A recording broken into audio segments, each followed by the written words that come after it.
All right, let's go, man. My bad. Technical difficulties getting this started. We're going to get it started. I'm going to post the link. Boom, for the Bcffl fam can slide in. Let's do this. Hope everybody's having a great night. It's time. There we go. Let's ride. Let's ride. Let's ride. You know what it is, man. Bcffl Round Up. Get the homie Known Easy in here. How everybody doing, man? You know, it's what up, awesomeness? How you doing? How you doing? Let's go, my rider, my brother. What's up, buddy? How you doing, man? What up, what man? up? What up? What up? Toast, you know I had to throw the drippity drip. You know how it goes. Yep. I gotta rock the hoodie, man. I had a long day at work today, man. Oh man, yeah, I feel it, bro. Me too. Like I actually did 4:45 till 3:30. Oh yeah, yeah, bro. I've been here in the construction sites.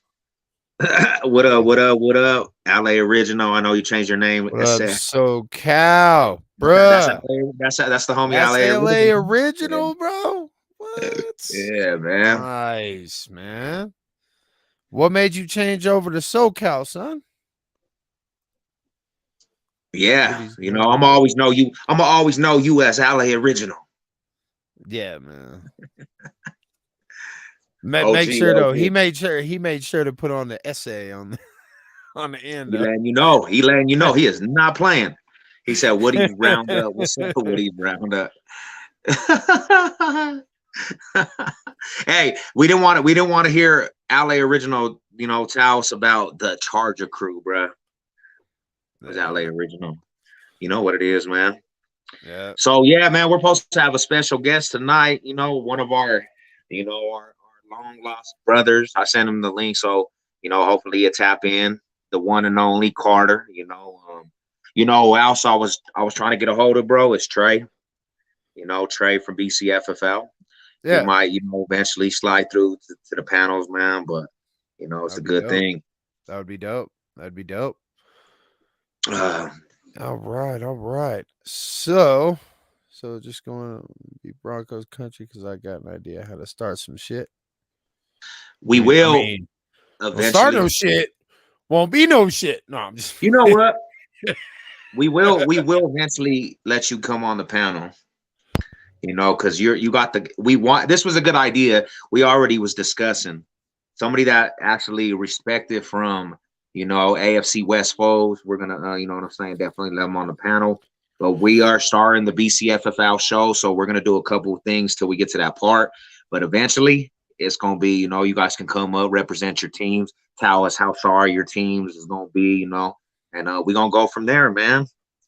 Yep. So with that, like, if we're gonna, when we have somebody come up on the panel and they are, given their expectations, we're not just gonna be biased. No, no, I never try to be just overly biased, right? I never 100%. try to be overly biased. I try to be as realistic as possible. So if somebody else is gonna come on the panel, like, I don't care if you're gonna be biased or not, man, but I'm not.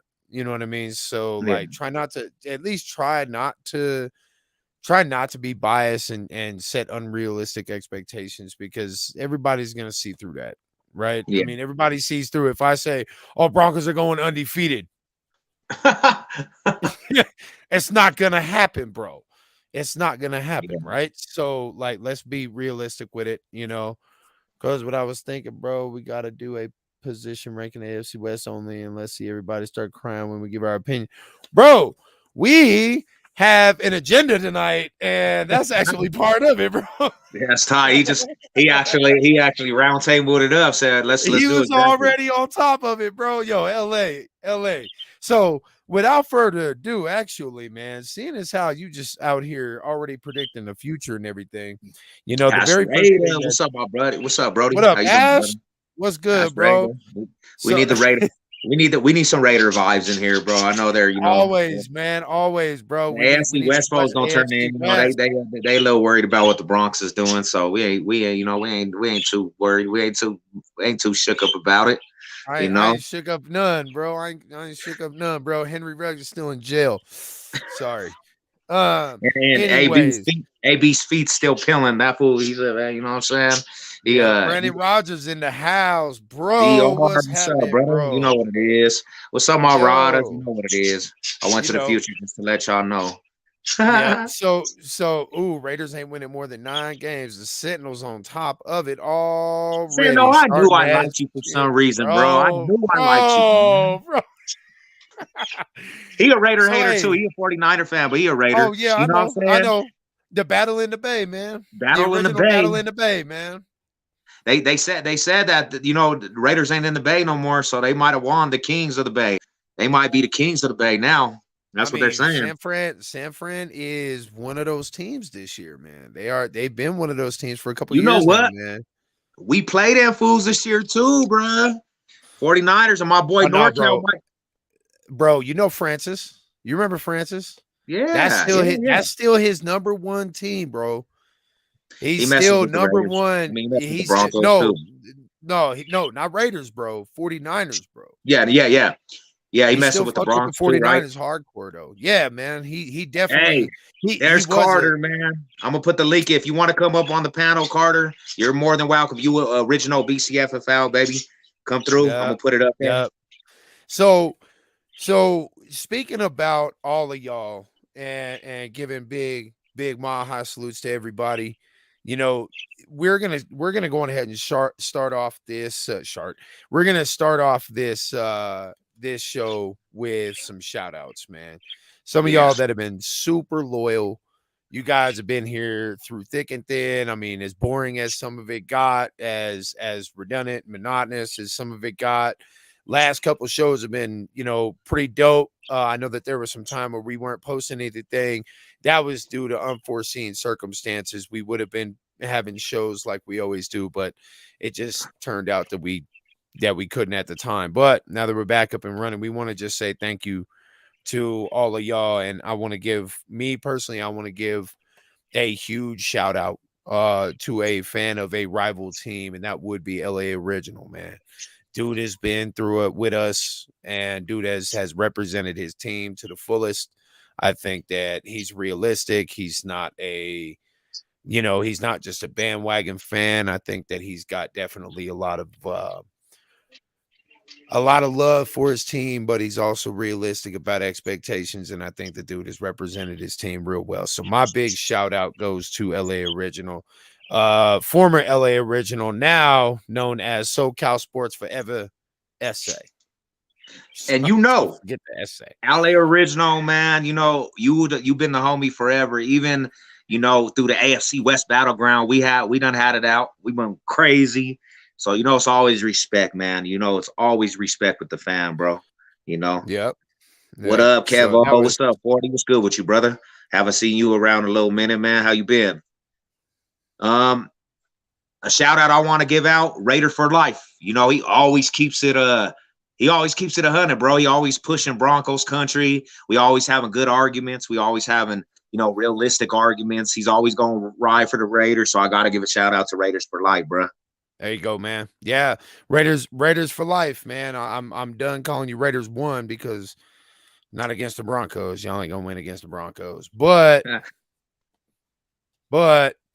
Raiders for life, man. You've been there since the beginning, also watching the show. So big shout out to you as well. Let's see, Sentinel, obviously always there, man. Some of y'all have changed your name, but we know who you are, and we just want to say we appreciate so I have a big question. US MC Sniper, you were also in Google Plus. I think US Sniper was actually in the BCFFL community, if I'm not mistaken. Absolutely was. He absolutely was. And I think he was 100%. Yep. And that's one of the things that we were going to cover. You know what I mean? Is old school BCFFL members, man. So yeah. So USMC Sniper, man, you've been there. You've been in the BCFFL since, hell, when did we start that? 2013, man. 2012. Yeah, he was over there full throttle. He Plus, actually, bro. We're gonna get into that. We're gonna get into them days. One solid dude. I know me and him, we done had a couple little battles. The dude on the screen right here, Ash Raider, he riding for his Raiders. He's a real knowledgeable Raider, even though sometimes he comes off the top of the head as biased, and then sometimes he's realistic. But that's Ash Raider. Big shout out to him, man. Even though I don't like love him anyways, bro. Love him anyways, he's man. A rider. Love him anyways. He's been tuning in. You know what it is. So Ash, man, I'm gonna tell you why Fangio got fucking fired, bro. If you really want to know, dude was not a good leader in the locker room. He never was around the offense. He was always with the defense. He left the offense basically high and dry. Sam Bell, what up? What up, Sam Bell? But he really did not know how to truly be a leader of men, right? And be a people leader. That's just he really just doesn't know how to be a head coach. So I don't know if he's going to end up being another head coach, but if he does, he truly and really needs to learn a lot. So what up, Jordan? This brings me to Jordan. Next shout out. Go ahead, bro. Jordan Go ahead. Francis, man. Jordan's been 100%, bro. Realistic, always realistic, always Big real. Never ever have I ever seen Jordan go off the rails talking about how KC is a dynasty, bro. LA Original comes out with the ridiculous. LA Original, you are a funny man. That's why I had to shout you out. We'll never shout out KC Kid. That dude, he's not here no more. But yeah, I'm gonna give you the backstory to that No Name eventually. Yeah. I'll hear that over the phone or something like that, but that can't be public, man. You don't want to dime somebody out. I don't want to even go that route with Casey Kidd. Yeah, man. I don't want to go negative in the first place, man. So USMC Sniper, bro. Vic Fangio, in my opinion, was worse than Vance Joseph. Okay, we disagree. But as bad as Vance Joseph was, at least he never got swept by the Raiders. Now that this has been a topic. Yep, That's the Queen Carter right there, Mrs. what Carter right there up? on the screen. What What's up, my up? BCFFL Queen? Broncos Jennifer. country. We gonna get Lady 7 here too for all the BSC Yep. BCFFL Queens can come in here. You already know. Yep. Shout out to Ashbury, LA original USMC sniper and Sev. That's what's up. Damn, dog, you gonna leave me out of the fray all together, huh, Jordan? Okay, I see how it is, bro. See how it is. I'm going a little bit deeper on some KC today because my delivery driver for my job, he's actually from KC. He's a KC fan, and I went in on him earlier on today. So I'm already on that. I'm already on that train. So, Mr. Carter, we here, family. Yes, sir. BCFFL, right. You already know, Rada. Yep. So, any of the BCFFL family want to come up, man? Y'all could come say what's up. You know, you're more than welcome. But let's go. So just to let y'all know, we're gonna tap into some BCFFL history. Like, so Sev and I have been homies for 13, 14 years now. Yes, sir. Right. And I mean, we met on Google Plus before BCFFL was even ever a thing. And then we met up over at the B-Dubs over off of Wadsworth. Wadsworth was the kickback spot.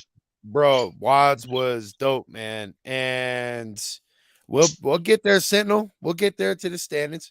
But BCFFL history, Sev and I ended up locking up pretty tight. And then a couple of other guys on Google Plus, right? They started chiming in. And then all of a sudden, like we met up with a few of them.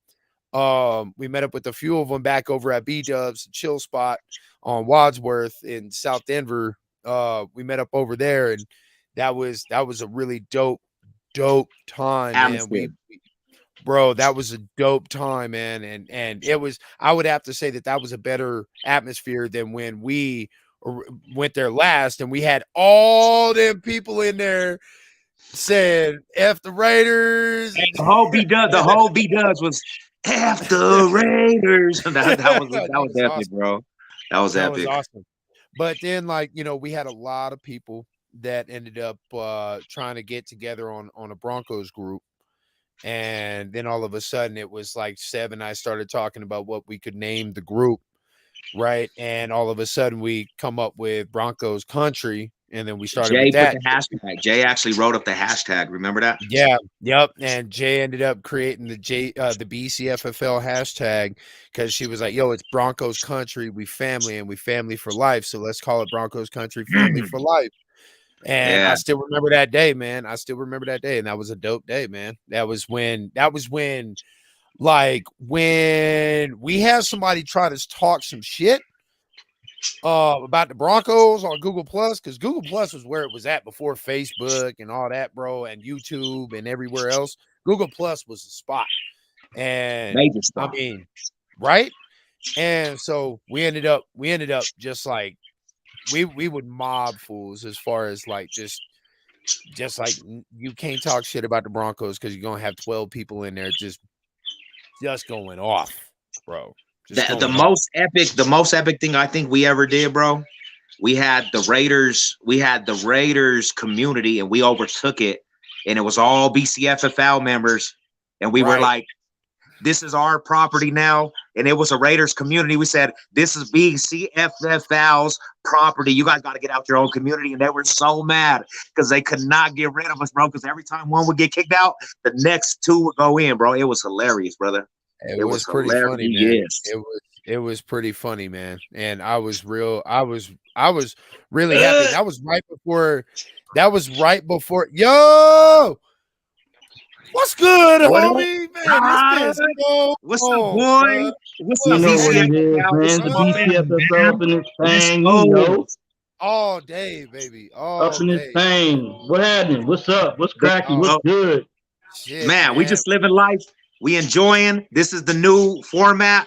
You know what it is, bro. Yeah, I want you to tell a story, Johnny Carter, a quick story about what you remember about BCFFL, man, and like when you first came intertwined with the BCFFL. Let me tell you, man. Like it was a whole like on my end, like on YouTube, I saw this whole BCFFL thing popping off. I got an invite from my homie Seb right there. You know what I'm talking about? Seb and Lady J. So I got on in there, you know what I'm saying? I got to know what's going on. And the battles, though. The battles between the different teams and, you know what I'm saying, us and against every other team out there, every other squad, every other fan base, it was on and popping. Oh, you know what I'm saying? And then on top of everything, my dogs, my people, my family, we even kept each other on top, on point. Get them questions in there. It was good. It was such a good time, bro. Everybody, bro. Touch everybody.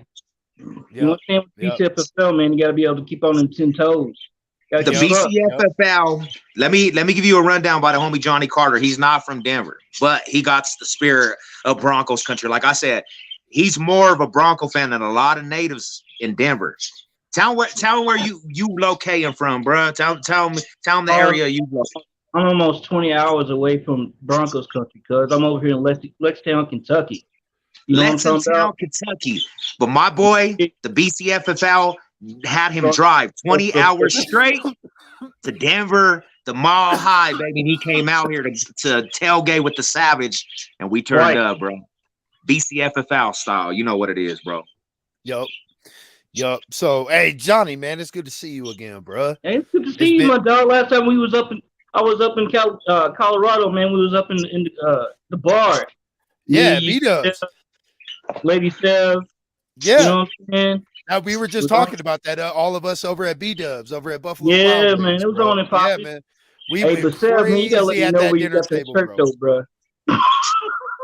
You know, I had to throw the hard as hell, bro. Hey, I got it for the Christmas present. You know, Lady Seth, she gonna keep me dripped and draped out, man. Yeah. I already know, man. I already know. I'm still jealous about that one jersey we seen at the mall. You was people. Oh yeah. Brain fart. You know what I'm talking about. You got it though. You already know. Christmas, you got it, and I was like, man, that was ugly. Well, not ugly, but it was a beautiful thing because you only got it for like what, $100, something like that. Yeah, it was a throwback, bro. It was that throwback. Yeah, man. Yeah, from high school, absolutely, LA, absolutely, from high school, hell yeah. So check this out, y'all. Now that we've covered some of the BCFFL, and y'all know how deep this runs, okay? Because it runs super duper deep. I do have a question though. I got a question. My homie Sarah. These newbies coming in. I seen you throw that invite out for all the newbies coming to the BCFL. You know what I'm saying? That type of thing. But are we going to hold them to the standards of the BCFL? Get them tested all the way in there. Let them go to battle. See what's up with them. Hey, let me say this. Are we just holding the standards of the BCFL right here? 100%. Let me say this, bro, and I'm gonna be quick with this because we got a whole show. But hey, I'm really happy and proud of you, bro, Carter, for holding down the Facebook. You never let it go, even though Savage actually didn't do Facebook no more. You kept the BCFFL community on Facebook, and that's honorable, bro. I'm gonna tell you. I'm gonna tell you what. I was always gonna do my best to keep it up, but it wasn't solely my effort. Me and my girl, we went toe to toe with that. Kept it all the way afloat. You know what I'm saying? We still got people in there. Don't even comment. You know what I'm saying? Don't post nothing. So we be in there like clockwork. We be in there like clockwork, man. We don't let nothing slip by. I want them to be a product of how you get down, bro. How you represent that with a passion. Like, knowledgeable, homie. They need to know their history, and you rock with him, bro. You know what I'm saying? You know how we get down, brother. It's a 24/7 thing, man. It's not just a lifestyle. It's a way of life. Yes. Even on my surface of the coast, you know what I'm saying? I don't let that slip by. I sleep with this shit. I eat this shit. I wake up with this shit. I drink this shit, eat this shit, and I dream about this shit. And that's what it is. It's always going to be like that. That's one thing, man. that's one thing, man, about Broncos country, man. That's unique to Broncos country, bro. But even Like being a Dallas Cowboys man, fan, some people say that being a Dallas Cowboys fan is a way of life, bro. Some people say that being a Raiders fan is a way of life, bro. It's like I can see a little bit, but not with the heart.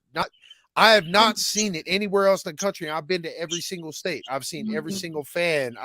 Not every single fan, but I've seen a fan from every single different team. They're different fan bases, and I don't see the true like I live and breathe and eat Denver Broncos. Like that's what I do. It's always from my perspective. I told the homie said when I came out there to see him the first time before the Thanksgiving before that, I will never let this slip. Not even that's not a thought. I don't do that bandwagon shit. I don't do that fair weather bullshit. Yep. Carter had me rethink, bro. This is, you know how I am, no name. Carter had me rethinking how I function because this dude right here, he like, you know me, bro. Like I'll dress up, I'll take off Bronco logos to put a nice fit. This dude will stay in Broncos gear every minute of the day, walk up on everybody, represent. I said, man, this dude right here, he's not from even the city, but this fool represents it in his heart. I mean, we don't. It's not even a phantom. It's the mindset and the way of life, and that's what he always says. It's a way of life, you know. So y'all going ahead, man. I gotta take this call. Now you're good. We'll hold it down. You know, it's honorable, bro, and that's something that I honor about you being outside in another city, another state, 20 hours away, and y'all represent it, and that's why you will always be like close brother. For me, it's a sad thing, you know, because like on my side out here in the East Coast, yeah, you got a whole lot of these. I live in a country town, you know what I'm saying, or a college town per se. Yeah. You know what I'm saying? You got a lot of these people out here talking about they diehards and this and that. This is another thing that pisses me off about these so-called diehards these days.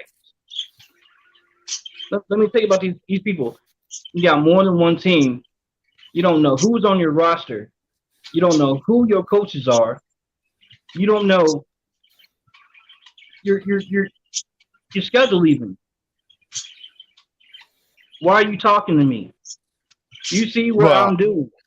Yeah, man. I mean, if they talking some face, right, bro, then yeah, they better know their shit. Yeah, don't walk up to me talking about, you know what I'm saying, what this team's gonna do, what this team's gonna do. You don't even know what your team's gonna do. Two of my favorite Bronco fans in the world are on the panel with me, bro. I've been to games both with you dudes. We've been to the games, bro. I went to this dude. Carter came out to the Kansas City Chiefs game. Me and Carter, you know, Carter's like me. Remember when I was going to the Raiders fans, bro, and I was running up on all the Raider fans that we seen? No name? Carter's that same way. So me and him we were running up on all the Chief fans, bro. Together. Oh, hell yeah, bro. He's hard, bro. Yeah. Well, all right, bro. So we got three. And all that shit. So we got to get to this show. So we got 3 diehard, always will be Denver Bronco fans. But let's get real. Let's get realistic. Okay. Let me go get a chair for this. Hold up. Okay. All right. So, John. So we're gonna talk about records, specifically AFC West records. Let's go. And where we think each team is going to end up, right? And I've seen the NFL Network thing where they said, 10 plus games, right? Because they're all trying to be Vegas, right? Mm-hmm. But I'm talking about, like, what do you think our schedule actually is going to be? And as well as everybody else's schedules, the AFC West and the West only. Sorry, NFC West people like Brandon Rogers. Sorry about that. But guess what? Let me address the AFC West real quick. I know there's some Raider fans out here in these comments. I'm gonna piss y'all off a little bit. We took 4 L's to y'all last season. Well, no, not this year. No, sir. No way. No how. Y'all gonna get that back seat I don't know, maybe playoffs y'all might get lucky. But I doubt it though. We coming to clean that house. We took way too many L's with y'all last year. Not going down. The Chiefs, garbage. Straight up garbage. Garbage. You hear me? The signing deals, I seen y'all take a whole lot of losses. You know what I'm saying? The draft, I don't know what y'all gonna do. I'm not worried about it. The OL line, the offensive line, it got beefed up. The secondary defense on our squad got beefed up. The wide receiver core got beefed up. You know, we got Russell Simmons in there. I don't see too many. I don't. You dig? Say it one more time. Say that one more time. Say it one more time. Well, I said Russell because you said Russell Simmons. You know what I'm saying? So that was hilarious. I don't see too many people in the AFC West coming for us legitly. Well, they damn sure trying. They gonna try, but they can't do that. Anything in the entire NFL during the training period, even start until Denver got Russell Wilson. The moment that Denver signed Russell Wilson, everybody wanted to beat him. AFC went crazy because they just can't stand the Broncos are going to have 4 Super Bowls before any of them have the NFL don't like the Broncos though. To be real, big Raiders drops all day. We was the only team ever in NFL history to play a football game without a quarterback. We had a wide receiver. That's right. Where NFL at with that? Why was they at like that with that? Every other team that season got a pass. Every other team got the games moved, but we can't get that in respect. Oh no, man. You know we got a big disdain for Roger Goodell and you know what I'm saying. And even with the Drew Lock worries, even with the Drew Lock concerns, even with the injuries, the COVID bullshit, all of that, all season long, all year long, we was the only team to suffer at erratically. He making big statements. UFC sniper. We see them Broncos can sweep the Raiders. It's definitely. And it's definitely more than possible. It's definitely more than possible. Bro. I'm not calling it, but I'm going to say it's definitely possible. You know what I'm saying? That shit broke my heart last season. I knew what it was last season. We had a whole lot of, just injuries out the ass. We had more than half the team. Hold up, bro. You know what I'm saying? Hey, hold up, bro. Check out what Ass Rider just put up, bro. Salary cap game, dog. Bro, how old are you? Like, was you alive during the Broncos' first 2 Super Bowls, bro? Bro. Salary cap wasn't an issue that season, though. Oh, man. No, man. Hey, we don't want to get on. We don't want to get on who. We don't want to get on who had it in their locker room. Cheating was the way of life. Let's not get on that. And let's not do that. That might be a little painful. So let's get to this next piece. Hey, I want to hear what we, Johnny Carter, Sev, and myself, we all want to know what you think your team is going to do. If one of you, if whoever we could have a representative, a respectful representative, come in here if you guys want. I'm gonna post the layout again. I'm gonna post the link. So LA Original, you want to come in, bro? Tell me what you think. You know what I'm saying? What you think your ranking's gonna be in the division, what you think, and no bias. We're gonna really talk. Jordan Dog, Ash Raider, you a representative of the Raiders. You could come in, you know what I'm saying? State your mind, Ryder. It's your time to shine. Yep. So tell me, be respectful, bro. Because no matter what, even if we talk that crap and talk that face, we still all family, bro. Hey, but this is all love, though. If it's all BCFFL, it's all love, though. Yes, sir. Bronx Nuts, what's up? OG, triple OG. We ain't got no room to argue and bicker and amongst men. You know what I'm saying? Hey, Ale, let me see your face. Just tab it, bro. Let me see. It'll only be me. I already know how you look. But I don't want to troll in here, bro. So here are my predictions. I got you. Here are my predictions. Because of the strength of our schedule and the timing, what looks to be the timing, which I don't know. We don't know exactly what the timing is going to be just yet. Oh shit! Here's Your honor. You're good, Oh, you're okay. good, bro. You're good. Yeah, I man. don't know how to flip the camera What's up, over. man? What's good with it, I Rodder? don't know about it. I don't know how to flip the camera. I'm like that shit looking over there. All right, my bad. Go ahead. I'll be on mute. Here's what you ain't got to be on mute. So here's what I think. I think Denver will win the West. I think that we're going to have 4 losses. I think that one of those losses will be to each of the AFC West teams. Okay, and then probably can end up being San Fran. Our strength of schedule allows us, because of the strength of our defense, at 5th, right, in the top 5 at least. Okay, going to stay there. That we're only gonna lose 4 games. We're gonna win 13 games, and I think that we're gonna win the East or win the West. That being said, obviously I could be wrong, and that's not me being biased. I'm looking at the schedule. I'm looking at our defense, and defense wins what? Championships. Right. So KC has had an abysmal defense the past 2+ years. They only got worse with Tyrann Mathieu leaving. Okay. They're not really paying attention to the defense because they think that Patrick Mahomes is going to be able to do it all. When even, I mean, look at LA. Look at LA last year, right?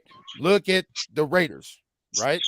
Look at how they played against Kansas City as well, right? I think only one game out of all of them were any sort of a blowout. Denver Broncos. Wait. I think. Don't name. Let me just correct you for 1 second, bro. 1 second. One thing you said that was wrong. The Raiders were outscored, 89-23 against Kansas City last year? That's all I'm going to say. 89-23. Okay. That's one blowout. That's one blowout then, basically, because you have to take all facets into account, right? So wasn't that the only blowout they posted last season? Pretty much. Yeah, because Kansas City was shit. Then they played the Raiders and got back on track. And then they went on kind of their little run. They had a lot of help with injuries and was whatnot. Was that before or after Chucky left? It was after, but still, I mean, they got rocked in both games. Yeah. Well, here's my thing is that the Kansas City Chiefs are not going to be anywhere near on as good on defense. They may be pretty damn good at offense, right? They're going to be good at offense, and that's a realistic expectation. They will take I think they will still take a drop back because of Tyreek Hill's. Yeah, because they ain't got Tyreek. They got to build that run game back up. Yeah. Yep. I actually have LA. I got the Chargers being second at 12-5. And that's because I know I talk a lot of shit about the Chargers, man, because I used to live in San Diego when they were out there. I watched the Broncos come back from a 24-0 deficit at halftime and absolutely remembers 35 unanswered. I was at that game 9 rows back. So yes, I do. That reminds me every time. I really do not like the Chargers at all, being a Broncos fan, but I've got a little bit of extra. But here's the deal. As much as I don't like them, they're going to be good. You got to respect them, though, because they put up numbers. Well, it's not that they put up numbers, bro. It's that their defense, man. Defense wins what? Championships. I dig it. And I've been saying it, and the only person that's been on your defense that's been worth anything has been Bosa. And that's it. And Derwin James, but that's it. Yeah, that's it. Derwin James has a lot of fluff, but what are the numbers that he put up? Well, we were just so trash last year, bro. That's why if you free Derwin James to be free, bro, but you weren't trash. It's gonna be a problem. But you weren't trash, though, man. Our defense was trash. Yeah, our defense was horrible. Justin Herbert was trash. The O-line was garbage, ridiculously just merciless garbage. With Drew or Teddy, we weren't popping on the right side or the left side. definitely wasn't going through the middle. Yeah. Yeah. You know what I'm saying? Well, pass rushers on any team before even get any given Sunday. It was coming through there like it was clockwork on the right and left side. It didn't matter. Yeah, that's true. And that's true. And that's absolutely true. So, and then I got Las Vegas after that at 12-5 also, but you're going to win the split and be in second place and also make the playoffs is what I'm saying. KC is obviously dead last at 10-7. They're still going to win the majority of their games, but I just don't think that their defense is going to be able to keep them in games. I don't think. Yeah. So I don't know if Carter, you want to go next? Oh no, let's hear from LA because he's not normally on here, man. Let's run from the away team. You know what I'm saying? Johnny, I'm sorry, man, but I want to hear from the away team, brother. You know what I'm saying? Yeah, I dig it. I ain't mad at you. All right, bro. All right. To me, look, man, it's hard to say right now what's gonna happen. Only thing I can say, and I think everybody would agree, is that the Chiefs took a hit, and I'd be shocked if the Chiefs win this division. I think the only way the Chiefs win this division is if the fucking Chargers, Russ gets hurt, and the Raiders, I don't know.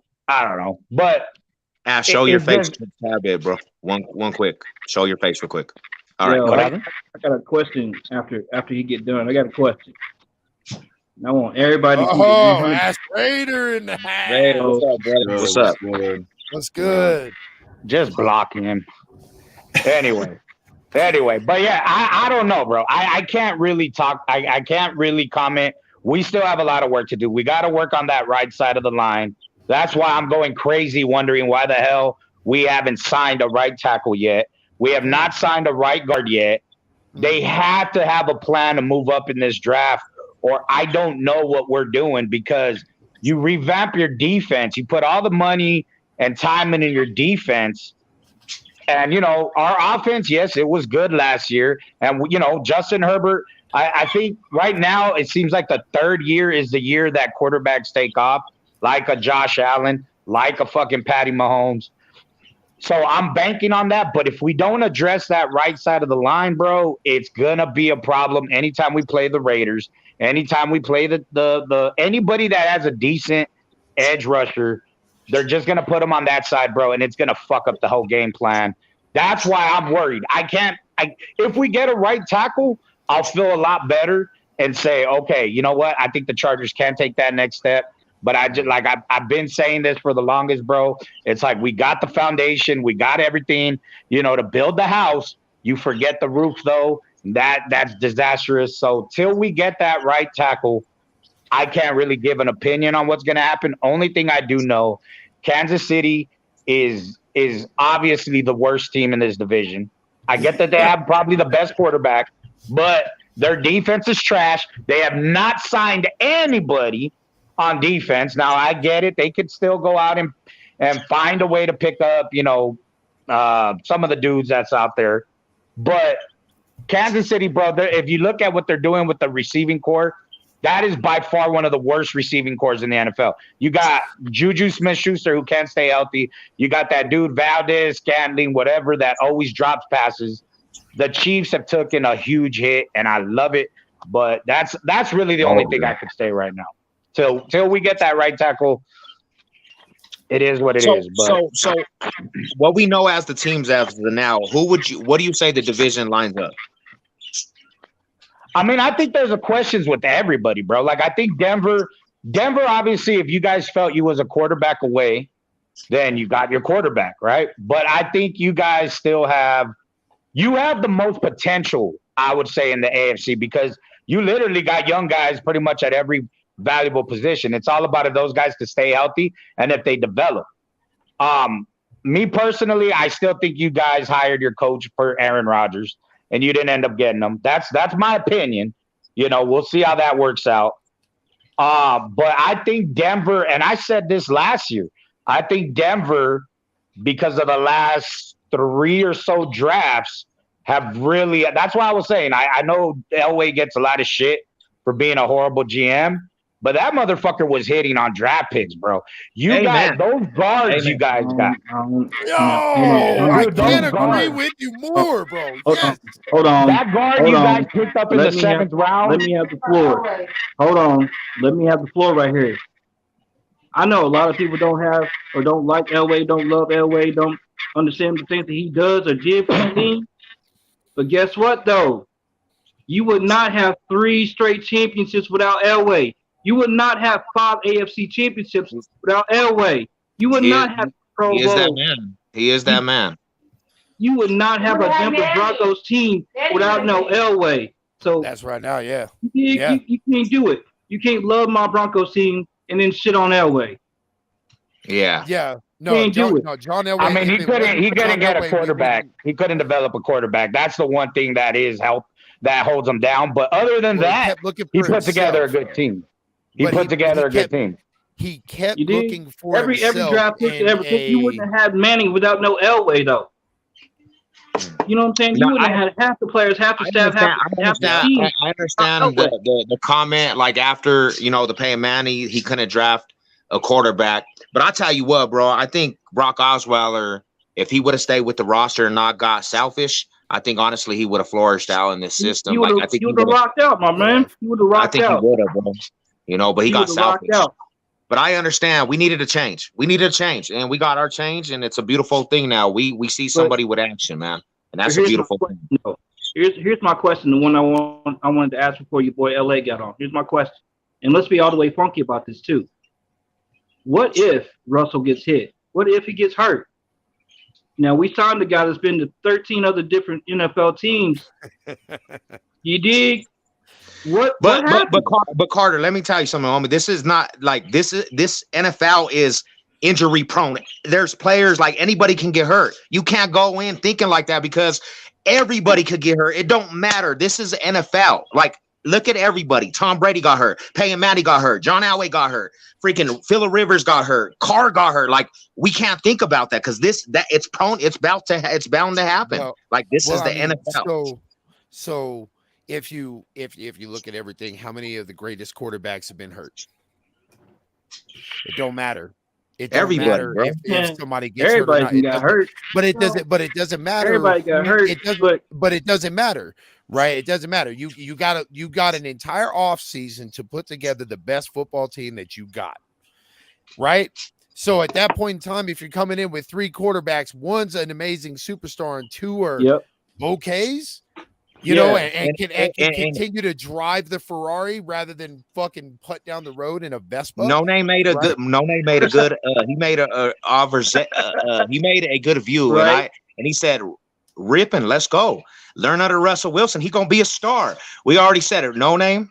I'm counting on you, brother. I'm counting on you, man. I got you, man. I'm saying for like at least the last 6, 7, touching 8 seasons. The quarterback situation has been a hard problem. You know what I'm saying? Yeah, we only got this dude for 2 years. He gets injured in the first. In what? You feel me? Yeah. No, I feel where you're coming from. 100%. I feel where you're coming from. Well, I mean, I kind of agree with you about the Brock Osweiler thing. But at the same time, I'm like, no. If he would have kept his cool, man, and played his position, my dog, he would have come in there and did everything. He would have kept his head small. If he would have kept his head small instead of growing his melon, okay, and he totally fell for the money over in Texas. And then he became what happened to him? Became a bum. Nobody. He's like Julius Thomas in Jacksonville. Rich, what's up, Rada? What up, Richie? Hey, it's just like it was just like Julius. You know what I'm saying? Julius Thomas, when he left and went over to Jacksonville, what noise did he make over there? Malik Jackson. Right. But I mean, one of our formers just did win the Super Bowl a couple. I think. With Tampa Bay Bucks. What up? Hey, Seth, real quick. I'm gonna have to jump out real quick, bro. But I just got one question. Seth. Did Adam end up with the Broncos again or not? Nah, he loved it. He wanted to come back, bro. I tried to draft him back, bro. Oh, he didn't come in. He didn't come back in. What was his last name? What was his name? I gotta look him up, bro. What was his name? Adam Goddess. Jason You're talking about the What one was his guy name? that Adam played for the Goddess? Jaguars? Yeah. I actually ran up on him, still thinking he was with the Broncos, and he was like, "I play for Jacksonville now." Yeah, I had to bring that up, bro. But hey, man, it's all respect. We'll do this, do this regularly if you guys want to do it. And yeah, I'll be checking you guys out, man. For sure, Already, man. brother. All right, guys. Happy Peace New out. Year, Yes, man. sir. All right, Yeah. so Ash Raider, let's hear what you got as far as Division. what you think your division schedule, your division records are going to be. Yeah, so I haven't really thought about record, but this is how I go as far as rankings goes. You know what I mean? This is just me being honest, So as of right now, number one, I got to put the Chargers. I believe the Chargers have the most talent in this division. Now they got to prove it at the end of the day. Just because, I'm saying that they're going to win the division doesn't mean that they are going to win the division at the end of the day. Right. So I'm gonna put second. I'm gonna put the Raiders. I just believe now that we got Adams. I think we have the most weapons when it comes to this division, and obviously getting Chandler Jones, I think, could be a game changer with Crosby and whatnot. And we have a brand new coaching staff. Like, it's a new regime. I'm not really expecting anything and I'm not screaming super or anything like that. But I do expect us to get back to the playoffs. I do expect us to win a playoff game or two.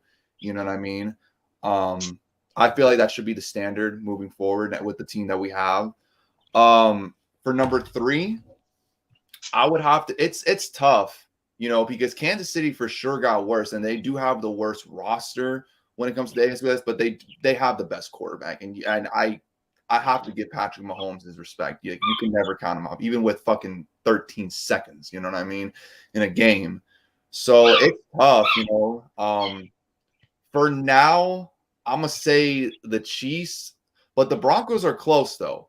I'm going to say whoever finishes in last, bro, is still going to win at least 9 to 10 games. Like, they're still going to have a winning record at the end of the day. And the reason why I say the Broncos are going to be either in 3rd or 4th is because it's the same thing with us. It's like, you guys have a new scheme. Yes, you got Russell Wilson, but at the end of the day, I always shout out to Brandon Rodgers, by the way. I was talking with Brandon. It's like, your guys' weapons is nice. Don't get me wrong, but can you really say any of them are a DK Metcalf or a Tyler Lockett at the end of the day? Yeah. Actually, yeah. There's a direct correlation between Tim Patrick. Yes. They already compared Tim Patrick to a DK Metcalf type of player. Now, obviously, he doesn't have the speed, right? DK Metcalf runs with Olympic athletes, bro. DK Metcalf runs with Olympic athletes, but no, Tim Patrick has been slept on since the beginning, bro. Tim Patrick has been slept on, and everybody knew it in Denver that he was dope because we ended up seeing all of his stats, his previous stuff that he was doing, his history in the NFL and his history in college, and we saw they touted here in Denver. They touted how good Tim Patrick is, and the fact that we got him was a huge upgrade at wide receiver. And then we have Henry Ruggs, I'm sorry, not Henry Ruggs, KJ Hamler. I was just thinking Henry Ruggs is in jail. I know that motherfucker's in jail now, but no, we got KJ Hamler, who is arguably one of the top 3 fastest players in the NFL, regardless of route running, regardless of everything. The thing is, though, he's coming off a torn ACL, man. You think he's going to have that same speed like he had from before? I think that he took enough time off, and he's already talking about running as fast as he was before. Man. Okay, he's about that life. He's been out there in practice already.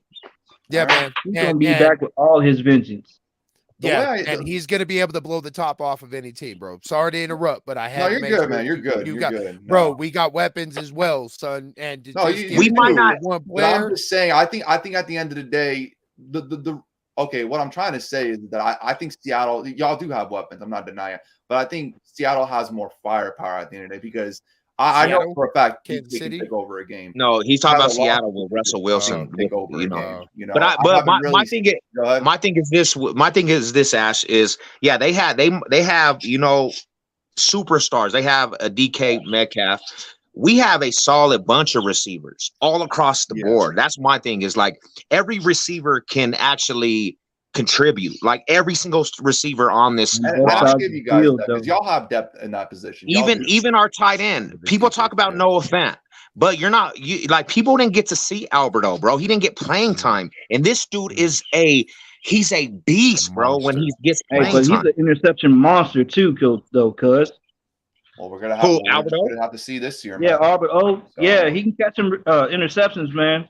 It's in his record. It's proven. It's written. Oh, no. Alberto, the tight end. Yeah, we're Yeah, talking about you're talking about Surtain. Patrick. Yeah. Yeah. Yeah, We're Patrick talking about Surtain, Alberto, the okay. tight end. Yeah, Alberto. I'll say this though, I still think Pat Surtain, even with the addition of Jace Jack, I still think he's the best corner in this division. Mm-hmm. You think? Patrick Yeah, Surtain, man. Absolutely. PS2? Yeah. Yeah, man. Yeah, I was kind of hoping y'all would have take fucking Justin Fields over this guy, man. You know, I was all like, nah, man. These motherfuckers, they got so much at corner right now, man. Don't let them get fucking Surtain, bro. Richie says they don't have more firepower in Seattle. That's what They Richie's don't. saying, man. It fell apart Yeah. after Wilson left.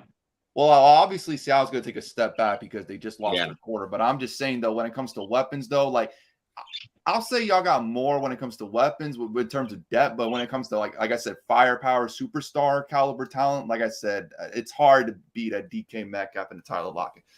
You know what I mean? So, Hey, Russell Wilson I did would own the say- 49ers, though. I would agree with you, but I mean, who has been their go-to running back? Right? In Seattle? And how many yards? Yeah, and how many yards did he get per season? I think it's like Carson and the other guy, Penny. Right. And how many yards did they get? We had a rookie running back that can take a lot of the pressure off Russell Wilson and be able to, Yes, they are. using that wow, wearing orange. Yeah, it is. Right there, though. But I'll tell you this much, man. I'll tell you this much, dude. With Javonte Williams in the backfield, okay, it really, at this point, I think we got the best running back in the West as well. Oh, Of course. I do, over bro. Josh Jacobs and Austin Eckler. What? Bro, his Damn. rookie year, Over his Josh rookie year, Jacobs and he's Austin Eckler, man. they've been in the Austin league a lot Eckler, longer, bro. But Javonte Williams many- was a rookie, and How many tackles did Austin Eckler break last year? I mean, but the thing is, though, he's also a great receiving back. So, Like so is you Javonte can do Williams. He more didn't than drop just one pass. handing him the ball. Like he can catch the ball off of the backfield, and you know. we're not Yeah. arguing that Javonte Yeah. Williams can too. Ash, Yeah. you got to No, take I out some. would agree with Javonte. Well, in terms of like being a natural running back, I think him and Josh Jacobs, it's real close. You know what I mean? Josh Jacobs? Yeah, because Yeah, the I think thing is, Javonte both of them, they to, have a very similar playing style. They both can, break a lot of tackles and shit. Like I like Javonte Williams, honestly. I don't know why you guys are. Apparently, I've been hearing that you guys want to somehow bring back Melvin Gordon. I'm just like, why? I mean, I kind of hope it happens so that you guys I'd can rather make let Melvin Gordon I'd rather let Melvin sit behind Javonte, cuz. A two-headed monster is better than a one-headed monster, bro. I mean, and that but, way like, you can the keep thing people is, fresh. That dude fumbles at like the worst times, bro. Like, And you remember are watching not that game wrong. against KC, bro. Y'all should have beat KC, man. That's Yeah, the thing. yeah. Another thing too. Y'all will beat KC this year. for a Well, fact. remember Everyone's gonna beat how KC Jamal this year. Charles fumbled that football all crazy, like on the 4-yard line or on like the 12-yard line or something in that game against the Broncos, bro. At the very end of the game, that fool Jamal Charles today. just You heard fumbled, and then who brought it back? None other than Bradley Roby. So yeah, man, they fumble. They anybody in this league can fumble a lot, bro. You can't just say that everybody. I mean, You know what well, I'm I've saying? seen it a lot with Melvin Gordon, man. Yeah.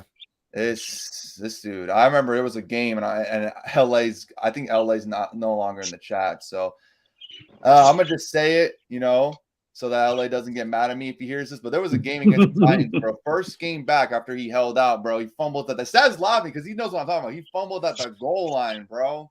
They would have won the game, and he fumbled at the fuck. I remember I made a video against the Tennessee Titans, bro. Billy Scott's team. The Chargers, bro. Yeah. I was trolling the fuck out of it. I was like, bro, the Chargers, they better pay this man his money, bro. Richie, you ain't lying, bro. We should have, Yeah, man. We should be. You're right about that. You're right about that. We've been within one full score.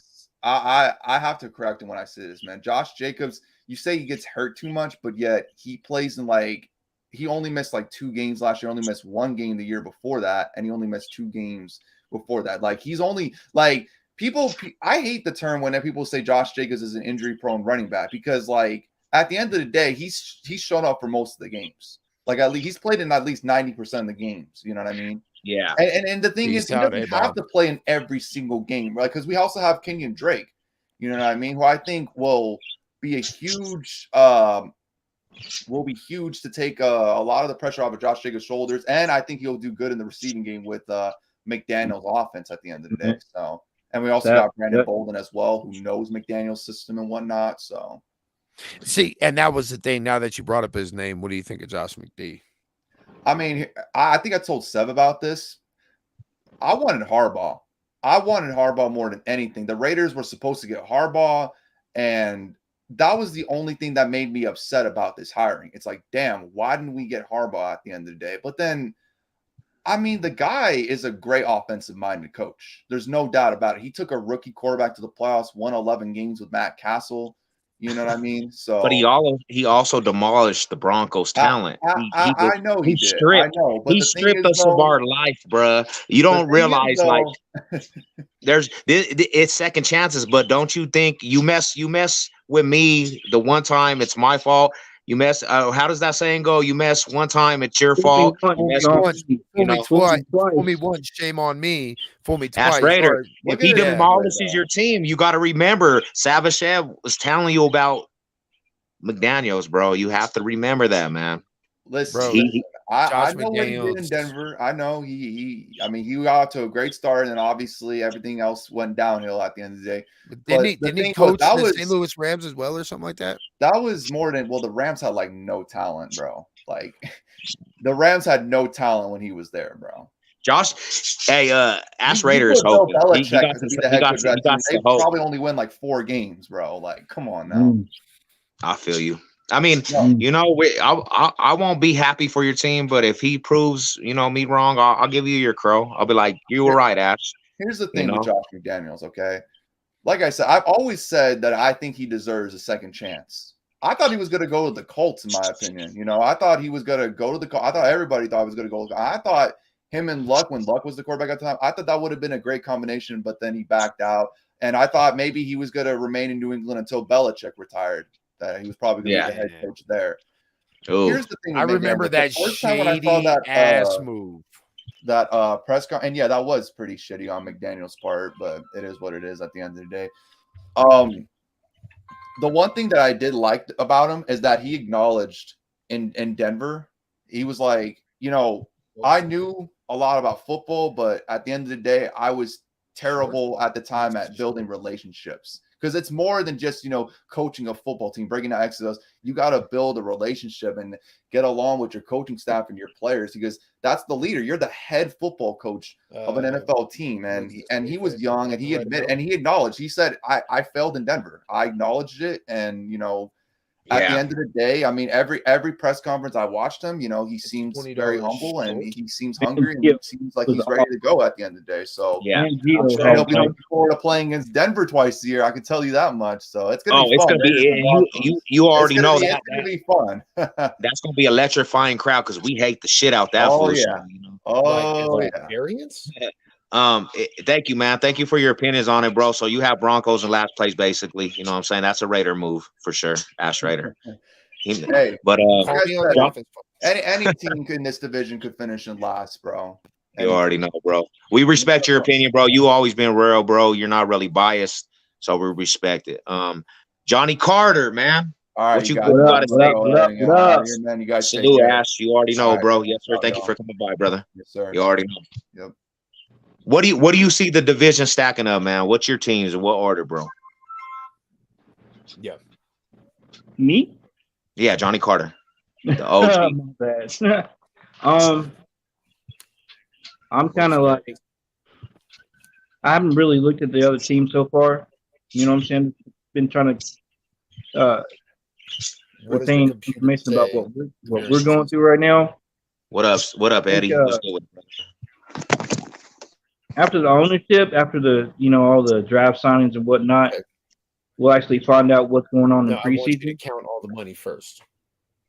Yeah. So, on the computer, I'll get a good feel for what's going on with with Wilson here shortly. Yeah. But I'm just trying to keep everything open, man. You know what I'm saying? See what the guys about, see what the offense is gonna do, defense, offensive line, all that. I'm gonna take it for what it is and analyze it that way. What does it say on the You know what I'm screen? saying? It's a fresh start for George Patton. It's a fresh start for all the coaches coming in. You know what I'm saying? So I'm gonna analyze it as it comes in. There was a refund. So do you think Broncos can run off with this division and win the division this year? Variance is good, right? We're like off by a penny. I mean, care. We've got good chances at it now. I mean, everything's fresh off. You know what I'm saying? New coach, new team, everything's fresh. You know what I'm saying? But it's not like it's ever been written that a fresh team on all cylinders comes into the division. Now, you said short and just lays in a word-worthy. You know what I'm saying? Just ass whooping on every team in the division. It's never been seen. There's the estimate right above the monitor for. I just got to take it out as is. You know what I'm saying? You have to text me all of the information that you do. That's moving money. I mean, this has see by action for sure. You know what I'm saying? It has to be an action thing, bro. You know, so I understand where you're coming from. I understand that opinion. You're taking it day by day, and that's all we can really do. All as fans, we can speculate all we want, but until it shows on that field, we're not going to be satisfied. We've been doing this for short due to about every season. We come in, we think we got this top-notch draft pick, blah blah blah. We got a bomb-ass team, blah blah blah blah blah. The season gets smacked in the mouth. Send me a text message, and you know what I'm saying. And you always see it. First-round draft picks. Ones that were supposed to work out don't work out, and then you got people that are drafted in the later rounds and they pan out, you know. So we just got to see on the field. But what I could tell you, because I know, you know, we had this talk when Wilson was actually pulled over here and we traded. You know, we have the pieces that are built in around him to be, you know, a team that actually compete every year that he's here. Payton really has it in his best interest, in his heart, to build a solid roster to be able to let Wilson compete. We didn't have many holes. I mean, we need a right tackle. We need some depth, you know. We don't need a right tackle anymore. No name, you know, no name made a very, very clear, you know, determination on the O-line. And, you know, we have the pieces, but at the time when we got Russell Wilson, there was, you know, that question about right tackle. Now, you know, there's been pieces put in there, you know what I'm saying?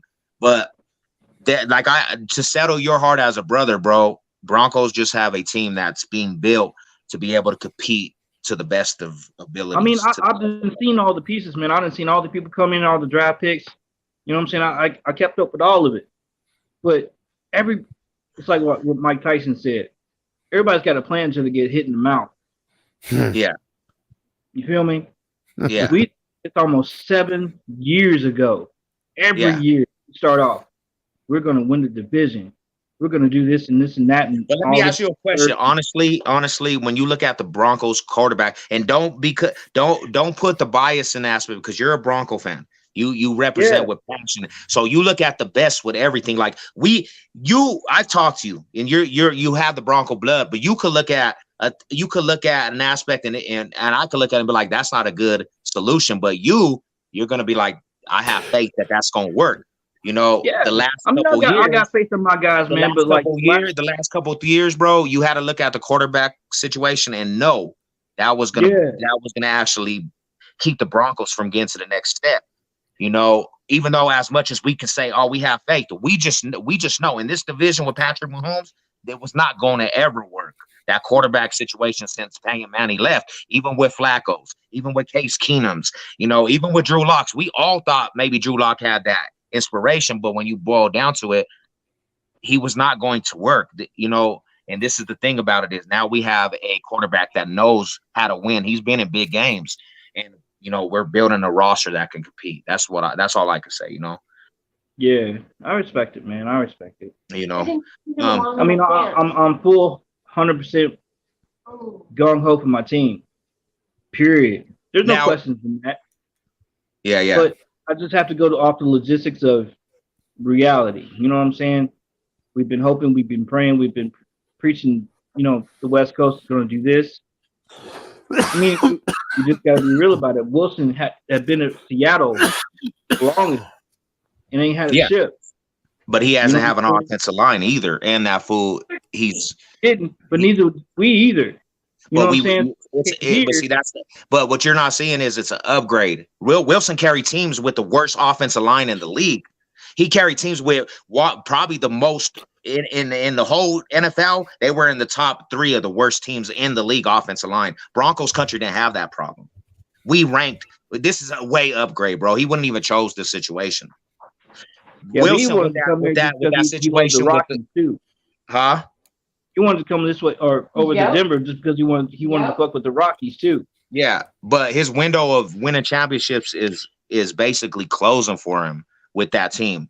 Now, the thing about it is Wilson carried them teams to playoffs every single year without an offensive line on his feet alone. You know what I'm saying? They didn't soup up the offensive line, and he carried them teams. He's been to the Pro Bowl every year besides last year. He's been to the playoffs every year besides last year with no offensive line, with a worse defense than the Broncos have. So imagine when he has these new weapons. Imagine when he has an upgrade with the offensive line and he has the defense to hold him down. He's gonna ball out, bro. It's inevitable. I mean, I'm just hoping for the offensive line. If that can hold up and hold him tight in the pocket, or even a little bit out of the pocket, I'm gonna be sold right off the jump. But until that O-line holds up and does what it's supposed to do, I mean, we can't keep the defense out there for most of the game thinking we're going to win games because defense wins championships. The O-line's got to hold up, man. I know we got a wide receiver pack that's ready and willing. I know that the secondary is going to be on their toes about every call that's ever been played. Yeah. You know what I'm saying? I know we got what it takes, but that O-line is always, for the last 6 or 7 years, been the problem. I feel you. Well, I mean, let's not forget where the Broncos placed, right, as far as an O-line is concerned, right, which is a drastic upgrade for Russell Wilson coming from Seattle. They literally had the 31st ranked offensive line last year, like next to the most horrible, which it doesn't even matter who's the worst because at that point you just suck. Yeah, but at one point in time, you have a decent enough offensive line to be able to be ranked something within the top half of the league. You feel me? You dig? The top half of the league, and that's a that's what the NFL looks at. If you can hold your own for that 3.55 seconds in the pocket before that ball has actually left your hands, that's what they look at all day, every day. That's what scores points. That's what gives the offense the advantage off the line of scrimmage. If you can attack off the line of scrimmage and get yardage and be consistent, that's what wins games. Yeah, we ain't have that action. Well, we're also going to see like some brand new style hybrid something of the West Coast offense because he kind of comes from the Shanahan train, right? You know, and that's really gonna end up. Rich, you got a point there, man. Is fooling all of these teams. Like, okay, so this year the Colts are gonna be damn good because Matt Ryan just whenever that we play them, right? We got to play San Fran, right? Is wicked accurate. Yeah, that's true. We also play LA in LA. Okay, we are also playing Tennessee in Tennessee. Now, I think that we can win all of those games except for San Fran. I think that we can honestly win all 4 of those games, but I'm just trying to be, not a Debbie Downer. Don't I'm never not trying to be a Debbie. I'm just saying realistically. You've been let down since paying Manning. I mean, I'm right there with you. If I was right there with you, bro, in the 303 right now, the 5280. I swear to God, I'll buy you some beers and we can kick it up and do what we do. You know what I'm saying? All day. I've got no disrespect, no ill will to any Bcffl brother, sister, daughter. None of that. Yeah. My thing is, I want our team, our squad. Yeah. Hey, Seb, hear me with this real quick. till the casket drops, my dog.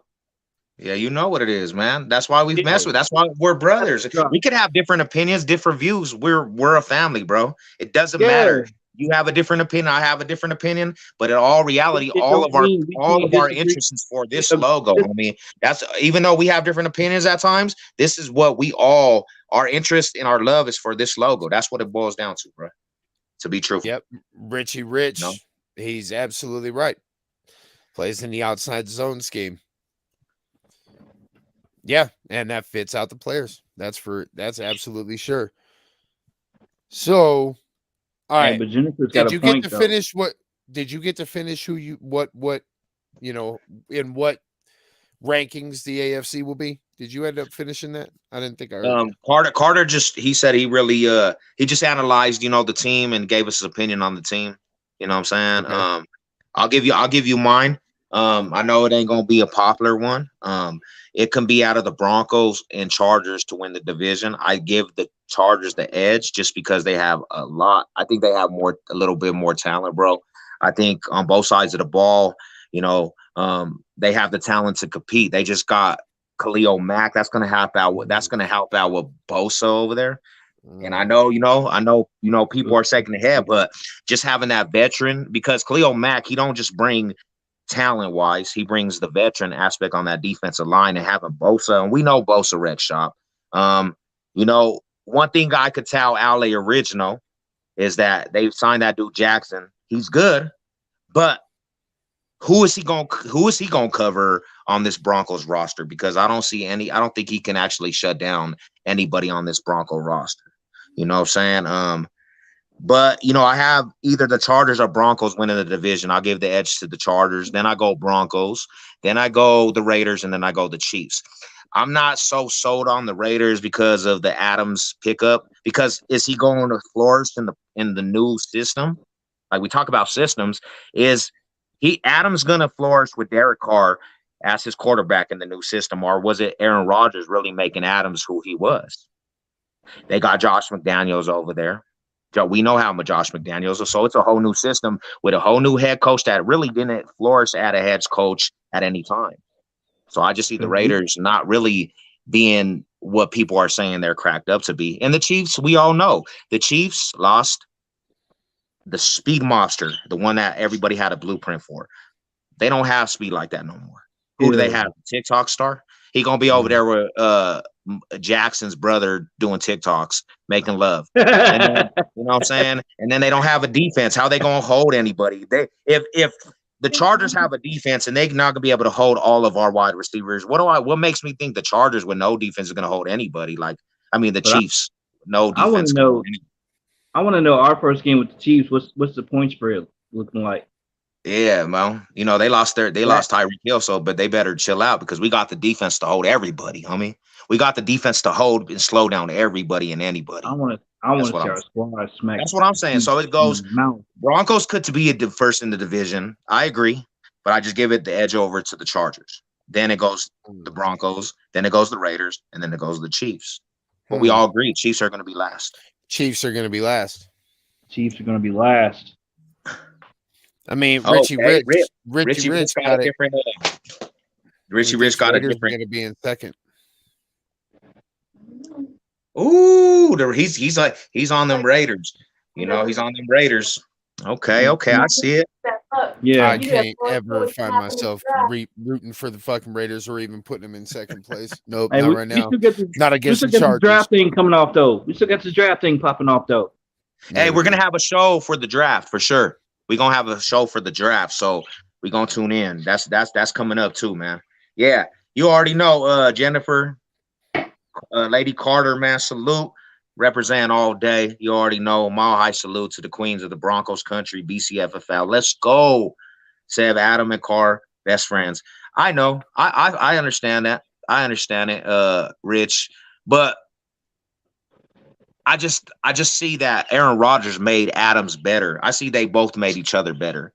And I want to see first year going over to the Raiders where we know they trick off talent, where they know they have some better teams and they don't do nothing with it. I want to see if they really are successful. That's the only thing I'm saying. It's the Raiders. I'm not giving them any as much as I can hate, I'm going to hate Adams if he flourishes with Derek Carr. Then it's more power to him. But at this moment, it's the Raiders, and I'll just my brother Seb didn't tell you it's my birthday, y'all. Sorry, happy birthday, happy birthday man. to the Carter. What's up, Rod? Happy birthday, bro. You ain't taking. I know you over there taking shots. You ain't taking shots. Are you sober tonight? Oh, I knew. Yeah, hey, I knew Carter was turned up. That's what's up. Let's go. So, Richie Rich, I never root for the Raiders. Bro. I do respect their draft picks recently. Crosby. Hey, Crosby, absolutely. But I don't think that Adams and Carr are gonna get along that well that quickly, man. I don't think so. It's a new shit. Money. See, that's what I'm saying about it. Everybody's saying our new system, but why can't we say the new system with over there in the Raiders? Like that to us. That's hypocritical. That's hypocritical right there. Yeah, 100%. Yeah, say it again. Hey, that's hypocritical right there. You're saying that Carr isn't going to be with Adams? How are you going to say that with Wilson is going to be like that with our guys? That's hypocritical. No. Adams is a good receiver. I grew up in Wisconsin. I know the Packers. There's no guarantee. I never guaranteed that Russell Wilson would get like that with them. But you never said that either. None of you guys are saying that. You guys are saying like it's going to be the same. Like he's going to be this and this and that and the other. But now you're saying that about Carr and Adams. That's not always a question. Carr's not a Wilson though. Carr. but no, for real. No, for real. Every single situation is like that. Every single situation is like that. You never know what you got until you got it. You never know what you got until you got it. And you never know what you've seen until what you've seen. And there's nobody trying to say, there's nobody ever trying to say whatsoever that one thing Wilson's going to be one way and Carr's not going to be another way. Okay, is one season long enough? Is one season long enough to get to know your players and like what happened with Case Keenum? Personal level, but that's everything on a personal level. No, I'm saying like with Case down. With Case Keenum, we lost Emmanuel Sanders in the middle of the season. That was his go-to guy. Mm-hmm. That was go-to man. Mm-hmm. They let him go the next season. That's not long enough. You got to let the guy grow with the team. One season is not long enough. Well, we're not giving these quarterbacks long enough to grow with the players. It's just like in the college basketball with this one and done stuff. One and done, one year and out, you're not going to grow nothing. You got to grow with the team, NFL, not one. So let me ask you, is the NFL always an ever-changing thing? Yes. Okay. Yes. Every single situation is different. Every single situation is different. Every situation is unique. No one or two situations are the same. So in that particular case, it all depends on the leadership. It depends on the coaching, and it depends on the players, the attitude in the room. It depends on how locked in and well prepared, not just Adams and Carr is, because it's not just a 1 and 2 thing.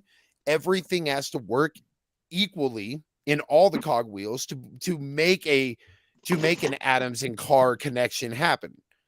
What I'm telling you is that the Raiders do not have, in my estimation, in my opinion, guys, and I heard Ash and I know what they're saying, but in my estimation, they don't have enough attention being distracted from Adams now to be able to truly target him the way that Russell Wilson will be able to target 6 different people that all can catch equally. There's a difference there. How do we tell that they will, though? How do you know? How do I know that they will catch? 100%. How do I know that they will catch? Because I've seen Russell Wilson throw and I've seen them catch. And I see the talent on both sides. It's going to happen just like Jamal. Just like Adams and Carr, it's going to happen. It all depends on how frequently it happens. So I'm not being a hypocrite. Every situation is different. What I'm trying to tell you is that it's not going to be automatic, even for Russell and any of our guys. There's going to be some in-game tough strides that we're going to have to walk. But you know what? In the end, we have to walk it and we have to learn. I think Russell Wilson has a higher ceiling and a better upside with more experience as a Super Bowl champion, a 2-time Super Bowl candidate and player, as a starting NFL quarterback versus Carr, who hasn't been to Barrett. I don't think they've won one game. He hasn't even made a playoff. He hasn't even won a playoff game. Carr did make it to the playoffs almost just as long as experience difference. You can't discount He did make it to the playoffs. He broke his leg. Win? Did he win? Yes. He broke won? his leg. How many playoff games did Derek Carr win? I'm not for sure how many playoff games they won, but they won, and he broke his leg in it. That's why they didn't make it to the championship. He broke his leg. And ever since then, he hasn't been the same quarterback. But to say that they're not going to be good, but then yet you're already saying that Wilson is going to be this and that and the other, this is what I'm tired of hearing. The guy has not even touched the ball, has not even thrown a pass in a real game. Not September yet. You have not thrown a real game yet. Okay. And you guys are acting like we're going to the championship. So you do not no. You don't think that we're the best team in the West based on statistical facts and the way that the game is played. The only you reason can get angry all you want. You can get angry all you want. In the championship in Super Bowl 48, it was because we had players out. We would have won that Super Bowl. We had Manning as our quarterback. Von Miller was out. We didn't have DeMarcus Ware. We had tons of our defensive out. It was not Russell Wilson that won that game. It was our defense not being there. Our defense was not at that game.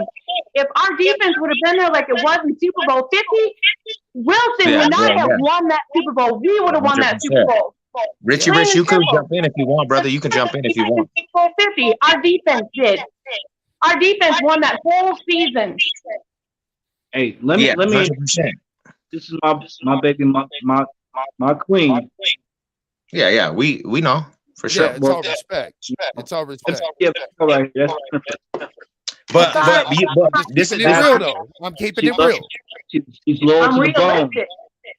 This is the thing is you got to take your heart out of loving players because I know you're a big Drew Lock fan. You thought, just knowing you, so you're hurt because we didn't give Drew Lock an opportunity. So everything after that now, but I've talked to you and I talked to Carter, so I know you guys wanted Drew Lock. Like I know my brothers and sisters. We talk, and when you're embedded in somebody, it's more about the player than now the team. Now you have to look at all aspects. We don't know what Russell Wilson is going to bring because we haven't seen product on the field for sure. We don't. None of us. You don't know what's going on in the season. But all I can say is no productivity on the field yet. All I can say is the pieces are into play all around. This Broncos team has been the best Broncos team since Peyton Manning has left. We have a team to compete. Now, if they could put it on the field, like I'm saying, you're going to see wonders. You're going to see a Super Bowl caliber team that's being built, and you're going to fall in love with Russell Wilson when it's all said and done. That's all I can say. I have a lot of respect for Russell Wilson. What I don't have respect for is our Bronco fans acting like we're going to the championship. The man has not even thrown one pass in the Broncos uniform in a regular game. Plus, we have so many injuries every freaking year. But every team does though. Every team does though, sis. Every team you look in. I understand that, but I'm also being realistic because I've been the one that always says, "Oh, we're going to win this. Oh, we're going to make it to the playoffs. Oh, we're going to do this." But now I'm sitting back and being realistic. No, we could have injuries. What if Wilson does get hurt? Yeah. What if Patrick Mahomes get hurt? What if Patrick Mahomes get hurt? What if Aaron Rodgers get hurt? What if I get hurt as a fan, or what if the coach gets hurt, or what if we catch COVID, or what if what if we all get hurt? Wade Phillips got taken out of 3 different games. It's all cheers. Happy birthday, Carter. You know what it is, brother. I remember when Wade Phillips took that shot, bro. He was gone for like 2-3 weeks. That dude got nailed. I remember that. No. And I agree with you, sis. I agree with you 100%. We got to see it on the field. Like I think what it is to be truthful is Bronco fans has been so starved for above average football play that everybody's seen this and everybody now has their heart set. We have to slow down a little bit, but I want you to know as a Bronco fan that we watch in detail. I'm like you. I'm like you. I have to settle sometimes because I put standards on Bronco teams, and sometimes I look at my staff and I'll be like, "Hey, bro, I gotta chill out." And I know you're passionate. Bronco fan because you're Carter's wife. We're all Broncos country, and we're real Bronco fans. We're not the ones that come in here and play with this Bronco logo. We're all real Bronco fans. So I think that shit pisses me off. I think with the real Bronco fans, the ones that we're just looking at now, we got a quarterback to compete. It was just hard to for a lot of Bronco fans because we expected after Peyton Manning.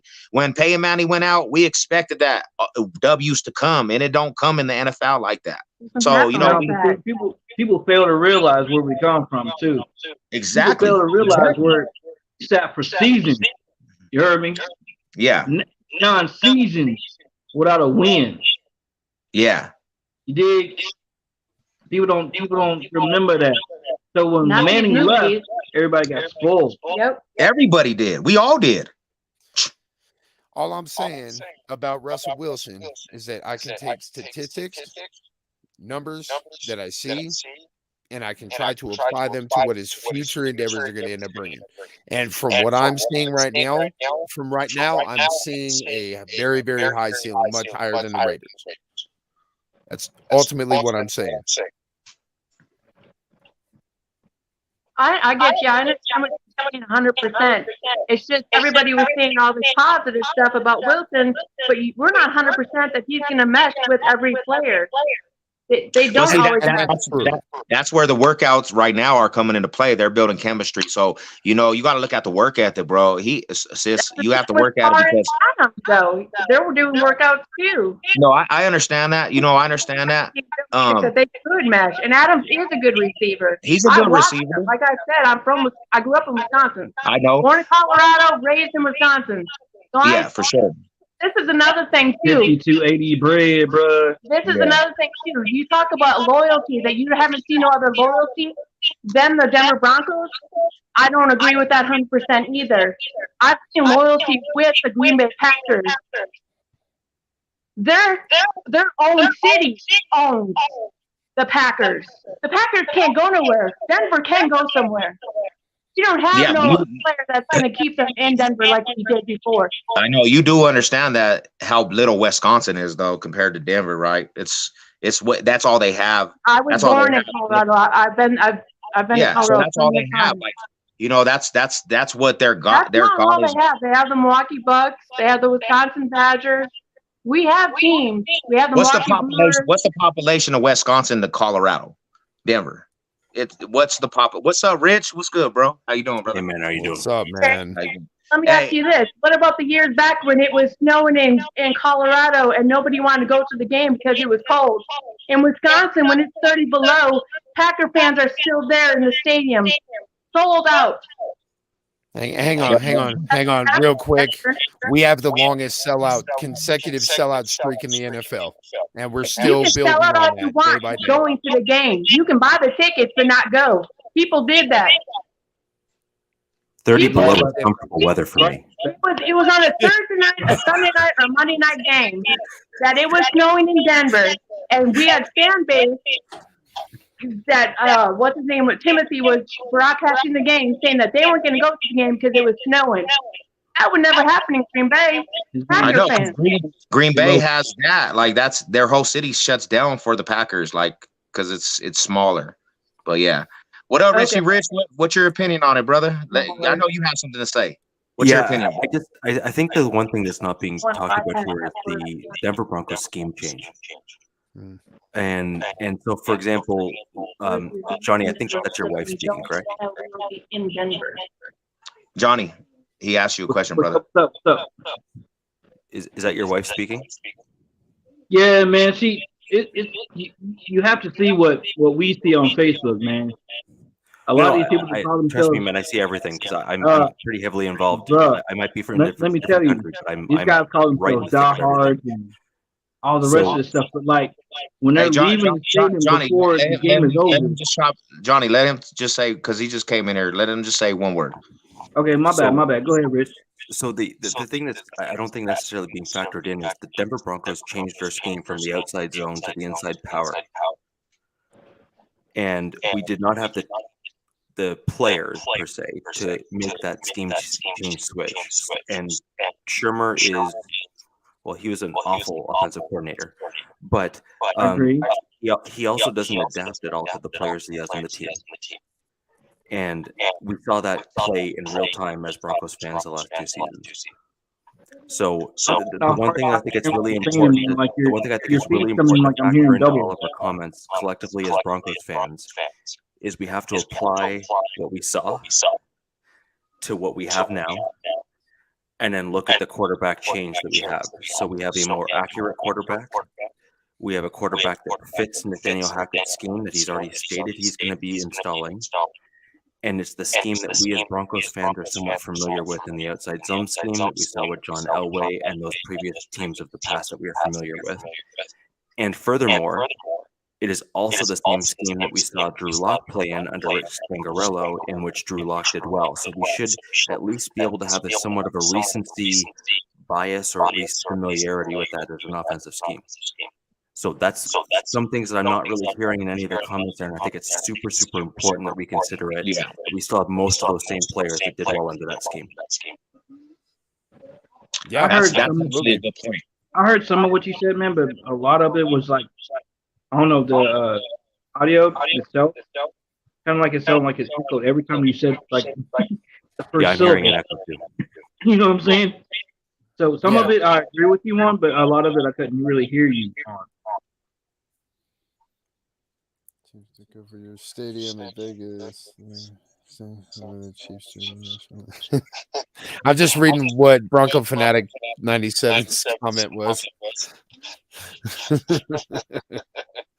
So, Rich, like, so yeah, the scheme change is definitely going to end up being a bonus for this kind of offense as well. With the strength of running back with Javonte Williams and his run style, I think that's going to definitely complement based on what we've seen in the past and based on what we can surmise is going to happen based on what the information that we currently have at hand. So I agree with you 100% when it comes down to saying that this kind of a system, everything points towards a green arrow going up. Thank God. No, I agree. So, Seth? Yeah, man. It's and I agree that was when we chose to go with Shermer. It put a lot of damper on in this scheme of offense, man, and it set us back.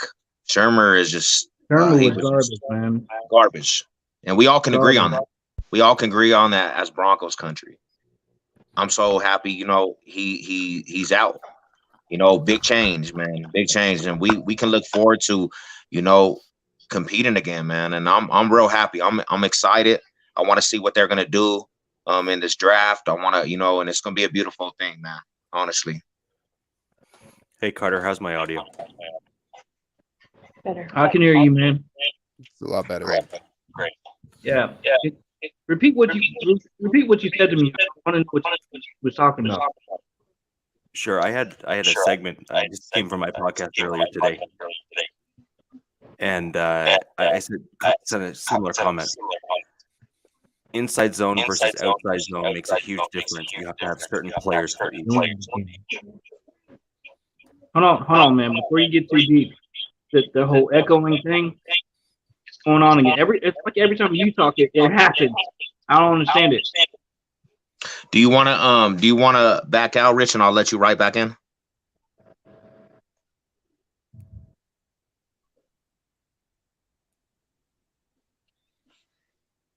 Let me see if I can.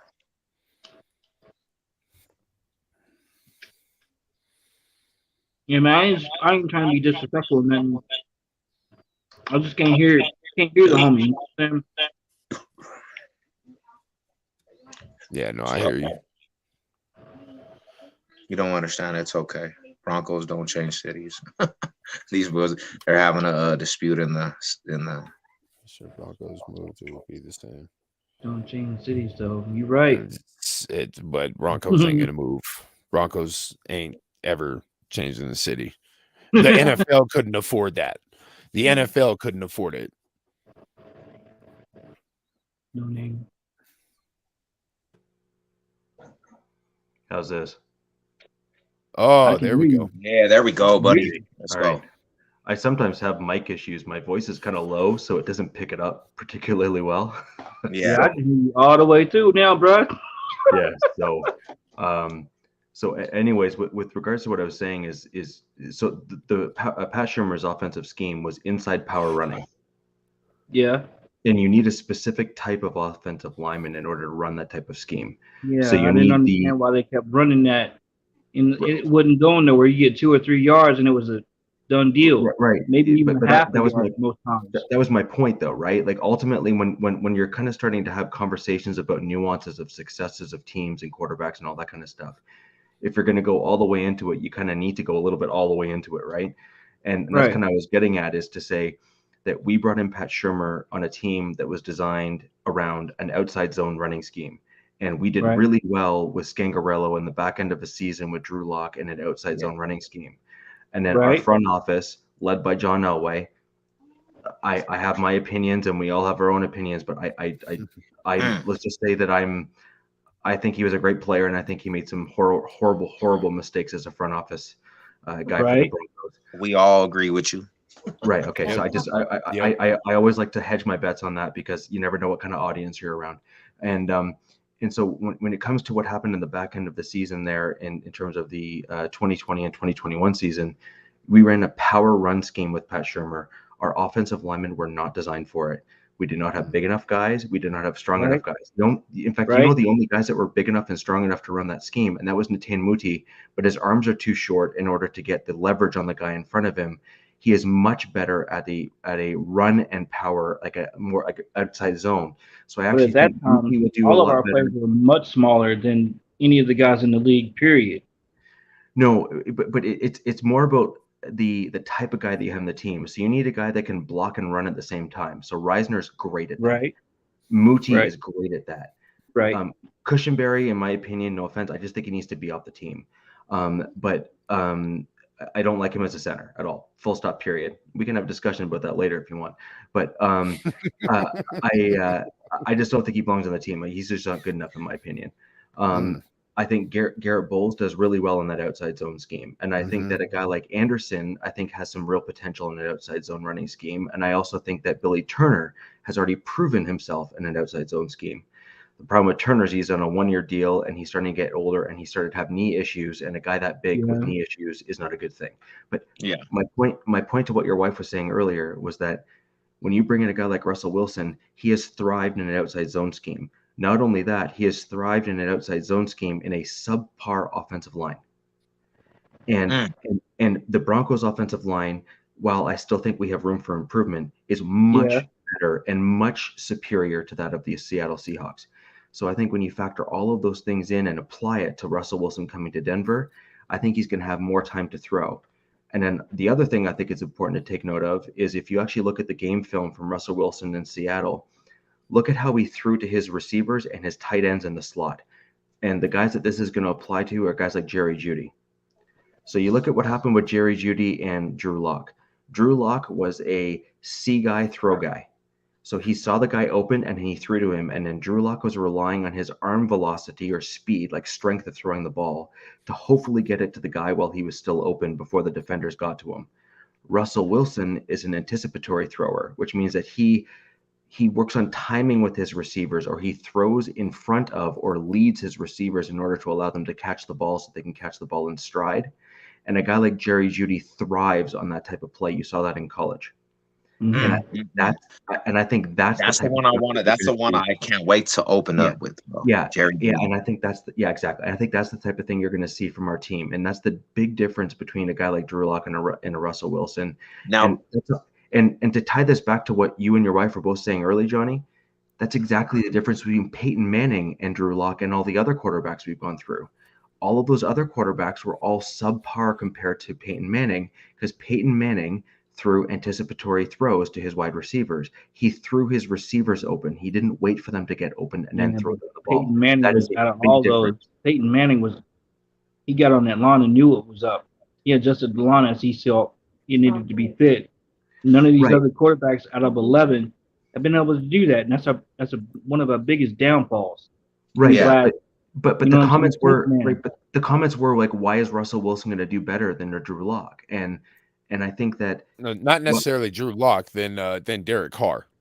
Okay, well, even if you're comparing Derek Carr and Drew Lock, if you're comparing the two people, Derek Carr has a shorthand with Davante Adams, and I think that they're going to go right off the gate going, and I don't care. Think so? I think that's scary. I think that's going to be a super scary matchup, and I think not enough people are giving that enough credit.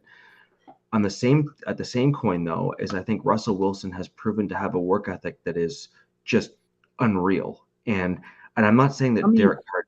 We all know this guy can get in the pocket and adjust the line. We know he can get in there and scramble any way he sees fit. He can make a play any way he sees fit. My point. Right. So are you a basketball fan at all? You know what I'm saying? Are you a basketball fan at all? The field are the same as the chess pieces on the board. They all have to work in tandem. Right. Are you a basketball fan at all? I used to be. I haven't been. But there's a game. So I don't necessarily follow basketball, but there's a term in basketball that refers to the depth of the bench. And I think if you look at the depth of the bench in terms of the Broncos' weapons that we have on offense, in terms of our wide receiver core overall, and receiver core is I ain't gonna deny that our receiver core is ready. Right, but if all you need to do is factor in 3 guys on the Raiders' offense, and if you can match up favorably against those 3 guys on the Raiders' offense, you're probably doing okay. The Broncos have 5 or 6 guys that we can put on the field at any given time that will throw all other teams off, especially when Russell Wilson starts to build up that timing, which he's already working on right now. Mm-hmm. And Davante Adams, I think, is going to come out the gate running, and I think Derek Carr is going to come out the gate running. And then I think the question becomes offensive scheme change. And this is where I think it's going to come into play, where I think the Raiders are going to have a slower upstart. I think they're going to have a slow start to the season, and I think they're going to go on an uphill trajectory. And I think we need to be mindful of that as the Broncos, to not get too cocky when we see them start slow. And then I think they're going to finish strong, because I think they just have too good of a team to not. Well, they better. Well, I'm going to be in Las Vegas for the game, so they better win that. The Broncos need to come out and slow down the whole. I'm going to be out there. Right. So my cautionary tale to Broncos fans is to don't apply the fact that I think we're likely going to win that early first game against the Raiders. Don't just automatically apply the win in the second game against the Raiders, because I think that they're going to get super comfortable, like the Raiders in particular, as the season goes on with that new offensive scheme. And we need to be super careful and not get overly cocky in the back end of the season. Yeah, so, true. Okay. I want to ask y'all, do y'all have the utmost faith in our new coaching staff? And the new coaching staff? Yeah. The whole, all of it. No. Not necessarily.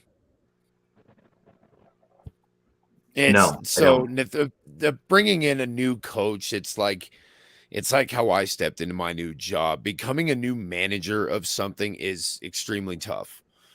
Trying to get people to buy in, the commitment part of it is the biggest hurdle for any sort of a leader, right? And then after that, it's after proving to them that you are worth your weight in just salt, not even gold yet. Now you've got to get them to buy into each other, right? As the team, right? That part. And these are all brand new coaches with a new team. Now Nathaniel Hackett has brought in some familiar faces, right? That he knows, right? A couple, but really they haven't even put it all together just yet, right? I am going to hope that Nathaniel Hackett, because he said that he's going to be calling the offensive calls. I'm hoping that he makes good calls, and I'm anticipating that he's going to make good calls because he's made really good calls with Green Bay and Aaron Rodgers. Now that's a different quarterback style, but he can still, Aaron Rodgers can still run the same kind of scheme that he said that he wants to run, but he wouldn't have done it as good as Russell Wilson, right? When he come here. So that's what I'm relying upon within the strengths of the team is going to end up being the players and their maturity and understanding what he's trying to put together so that they can help him make better calls and make it easier. Yeah. I mean, I just asked the question, you know what I'm saying? Because, like I said, Seb knows me. I've been out there twice. We ran the streets. He showed me the hoods. We've been to the mountains, all that. You know what I'm saying? I just really want to keep it funky about our expectations, hopes, and, dreams about where this team wants to go, where it should be. You know what I'm saying? Just because one guy and a new coaching staff comes in, it doesn't mean we're going to go to, if it were basketball, you know what I'm saying, the Final Four. It doesn't necessarily mean all that. I'm just trying to keep it funky about what we want to do, where we're going. All I could tell you about the new coach is I love his energy. Yes. I love that dude's energy. Yeah, I love that. Yeah, he's hyped. He's ready. He wants to go. Hyped. Every time he talks, I'm hyped, bro. I'm just like, yeah, let's go, man. I'm digging in. I'm buying in as a fan, so I know the players got to be buying in. Yeah, he's turned up. Hey, he's turned up like us, Johnny. He's turned up. He came to the Nuggets game, and that fool was like, he had the crowd ready to play that day. Let's go. Yeah, man. I want to keep that energy the whole, you know what I'm saying, 8 weeks, 12 weeks, 16, 17. All that until we get to the dance. Let's go. And then we'll know we're ready. You know what I'm saying? Because before we get to the playoff, like if we don't pass the playoffs, we don't get to the final dance, it's all for nothing. You said it before, Steph. I've seen you. You can win all the motherfucking games you want, bro, but if you don't go to the final and win it, what's it for? Yeah, nobody cares. Nobody cares. 100%. There's glory in second. Yep. So Johnny, this ties into both actually these comments. Is the one thing just tying into your Derek Carr comment earlier and into the offensive scheme and your faith in the coaches. The other thing that Russell Wilson has that both Derek Carr doesn't and Drew Lock had, but Russell Wilson's known for it, is the ability to throw off platform and extend plays with your feet and then still make plays down the field. So see, that's also something we haven't really had. Like Drew Lock came in his first 4 games, had all the footwork we was looking for. But after that, it dwindled down like it was a game of dominoes. Right, but right, but ultimately the point being is if you change schemes and you're uncomfortable in that scheme, or the offensive play call might not fit the team to the best, in terms of the scenarios or whatever the case may be. When you have a quarterback that can extend plays and kind of let plays develop downfield and even in the middle section of the field like Russell Wilson can, that is a game changer as a team, especially someone that can throw those anticipatory throws like I was talking about earlier. So You're right. You got to catch that ball too, bro. We haven't really had that. Not pick up balls a few times last season. You know what I'm saying? We had the last quarterback we had doing that was John Elway, really. The last quarterback we had that could do that with any kind of real consistency was John Elway. Truly. You're right. Yeah. You're right. You're right. And so someone like last season, you had what's his name? Number 10. Jerry Jeudy. He dropped that ball how many times last season? Mm-hmm. You know what I'm saying? Cortland Sutton wasn't getting much game time, and then he dropped balls. And then Hamler, he was gone the whole season. You know what I'm saying? So we didn't have too much productivity in the wide receiver pack. Right. The important thing is where the ball's thrown, though, as well. So Yeah, if right. if your wide receiver has to stop as they're running, like if they're crossing the field like this, and they Not have to with your stop. boy Russell Wilson. No, that's exactly it. 100%. Is Russell Wilson's going to throw ahead of him, not behind him, right? And so those are going to be less. Those are going to be less likely to be dropped. Let's put it this way. Johnny, when this is all said and done, my brother, you gonna be like Russell Wilson. Savage Chef tried to tell me, but we gonna celebrate. We gonna celebrate, brother. I I got all faith, man. I'm just trying to keep it funky with y'all, man. You already know. No, man. Hey, that's what we talked about at the very beginning of the show, is making sure that we're keeping it real. So, so who do we think is going to end up being the number one defense? Us. All day. Us.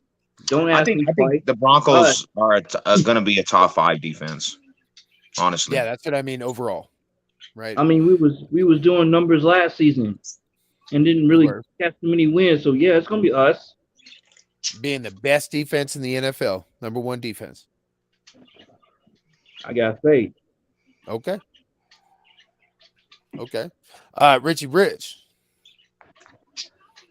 Depending on draft and whatnot, I actually think the Rams could be up there.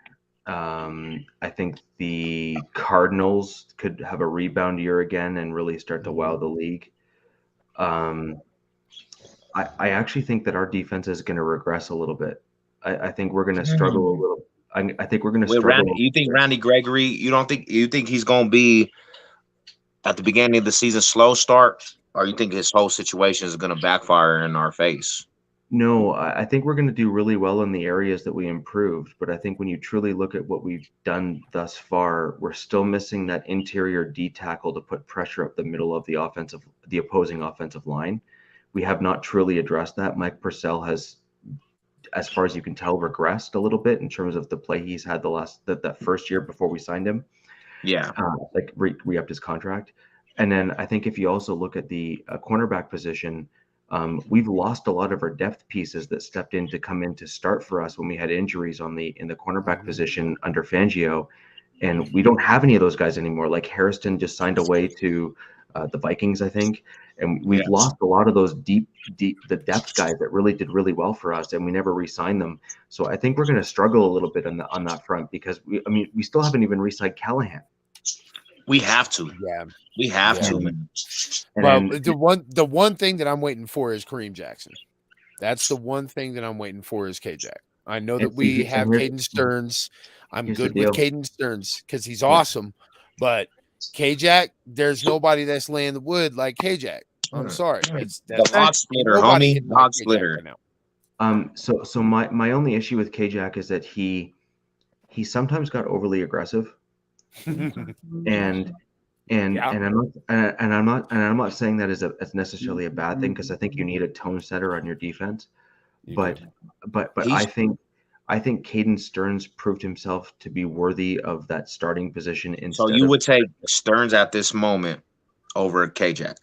Oh, I think Stearns proved himself to be a more valuable safety than Kareem Jackson did, particularly by the end of the season. Because I value interceptions. I value interceptions and coverages. That's a good point. That's a good point. Because that gives your team back the ball, as opposed to a dude that lays the wood and knocks a guy out the game. That happens once or twice in a season. I think an interception can happen over the multiple times over the course of the season, and I think that does your team better. And you make some great points there. You do.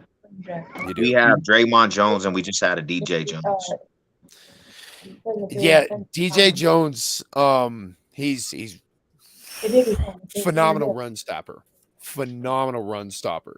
But breaking through that line, batting passes, getting up higher than the quarterback's arm, making sure that he's not going to be a Shelby Harris. Then that's what we're saying. There's nobody like Shelby Harris other than Shelby Harris. I'm going to miss that guy, man. I'm going to miss that dude for sure. Where he could read the play, know what's happening, and instead of try to rush the quarterback, take a step back right after the hike and an intercept a Ben Roethlisberger pass into the end zone that would have absolutely been a touchdown had he not been there and bat it and catch it. So there's no other Shelby Harris. Didn't he bat down the Raiders touchdown too when they were about to win? Yeah. Yep. Bryce Callahan is solid, but they can't stay healthy, and that's been his whole career. That's been a lot of his career. We were preaching that after Vic Fangio got here and brought him over. Remember that? Yeah, true. Very true. It was his injury bug that continued to plague him over there, and we were hoping that Didn't he stay out the whole season because of it, right? He basically stayed out the whole season his first year here. Yes. He stayed out that whole season, basically. Yes, he did. The problem is he's just so good when he's on the field. I'm telling you, bro. He's just so good. 100%. He's just so good. Callahan, He's he a thrives lockdown. in the general, He's a bro. lockdown He's a corner general. now. Yeah, He's not PS2. He's just that good. He's not Yeah, PS2, right. but he's He damn good. definitely ain't. Shall I we? mean, You're also trying to compare apples and oranges a little bit too. Like That's like true. PS2 is a boundary cornerback who is elite in the league. Callahan is that slot guy who's just Yeah, slot. like top nickel, tier, like a nickel corner, like Yeah, a pretty yeah, damn good nickel yeah, corner. yeah. Yeah. Well, I think he's a little bit better than pretty damn good, but yes. Yes, Oh, sir. well, that's a very good point right there from Sniper. It's Kwan Williams will be Callahan's replacement. I'm okay with that. Shelby was the best NFL at knocking balls down. Right. So where I kind of see what the moves right were about done that, here is too. I think Jones, like DJ Jones, is effectively what the Broncos see as Shelby Harris's replacement. However, that's why my previous comments were we still need that interior, that direct middle defensive line pressure, because in my mind, again, you guys can all disagree and that's totally cool, but in my mind, DJ Jones is the Shelby Harris replacement to kind of get that pressure and get back into the backfield, run stop, tackles for loss, et cetera, et cetera. Now, you might not get the pass bats that you got from Shelby Harris. And like you said, Shelby's one of one when it comes to that kind of stuff. But what we still need is that direct middle, right up the gut, right in the center of the offensive center on the opposing team to push him right back into the quarterback. If you push more than 3 to 5 yards.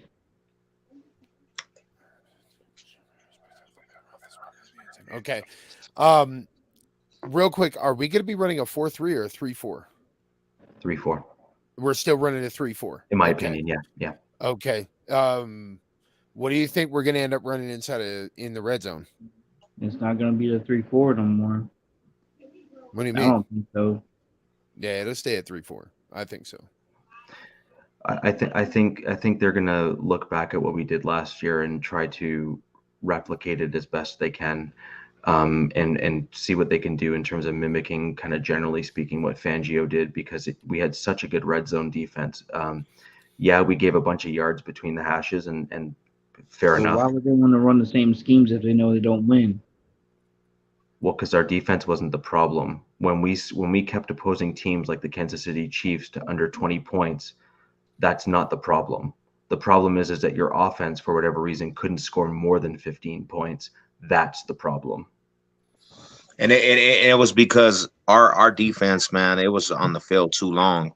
There would be games where the defense shut down first halves. I mean, because they couldn't get past the third quarter without being exhausted already. Exactly, and that was because of the quarterback play. And that was because of the offense and 3 and out so quick, and it just tired out. Yeah, it was repetitive. I mean, you get through the second half or the second quarter, you can see these guys they're already exhausted because they've been out there almost 15 minutes out of the game already. I mean, come on, it don't take rocket science; it's common fucking sense. These guys are already exhausted before halftime. So you can't get productive at halftime and then score points. You know what I'm saying? You can't do it, and you got half your team exhausted and injured and whatever. I understand what Richie's saying, the regression part.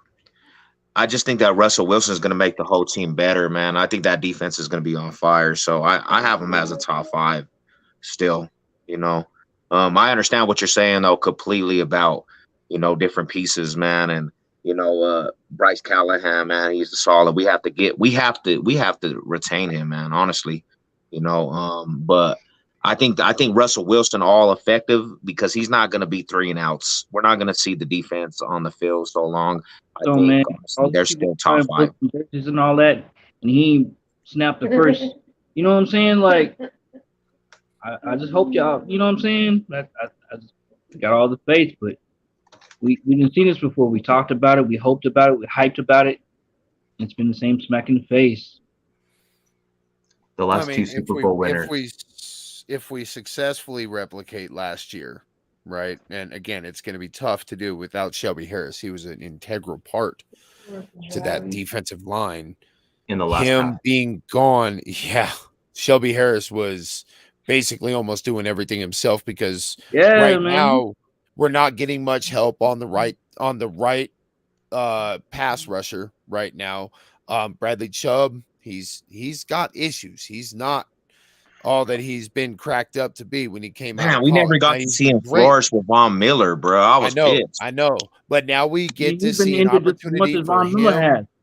Right, but we have an opportunity to see how good him and Randy Gregory can be, and that's what we're looking at. Yeah. I'm pretty excited about that.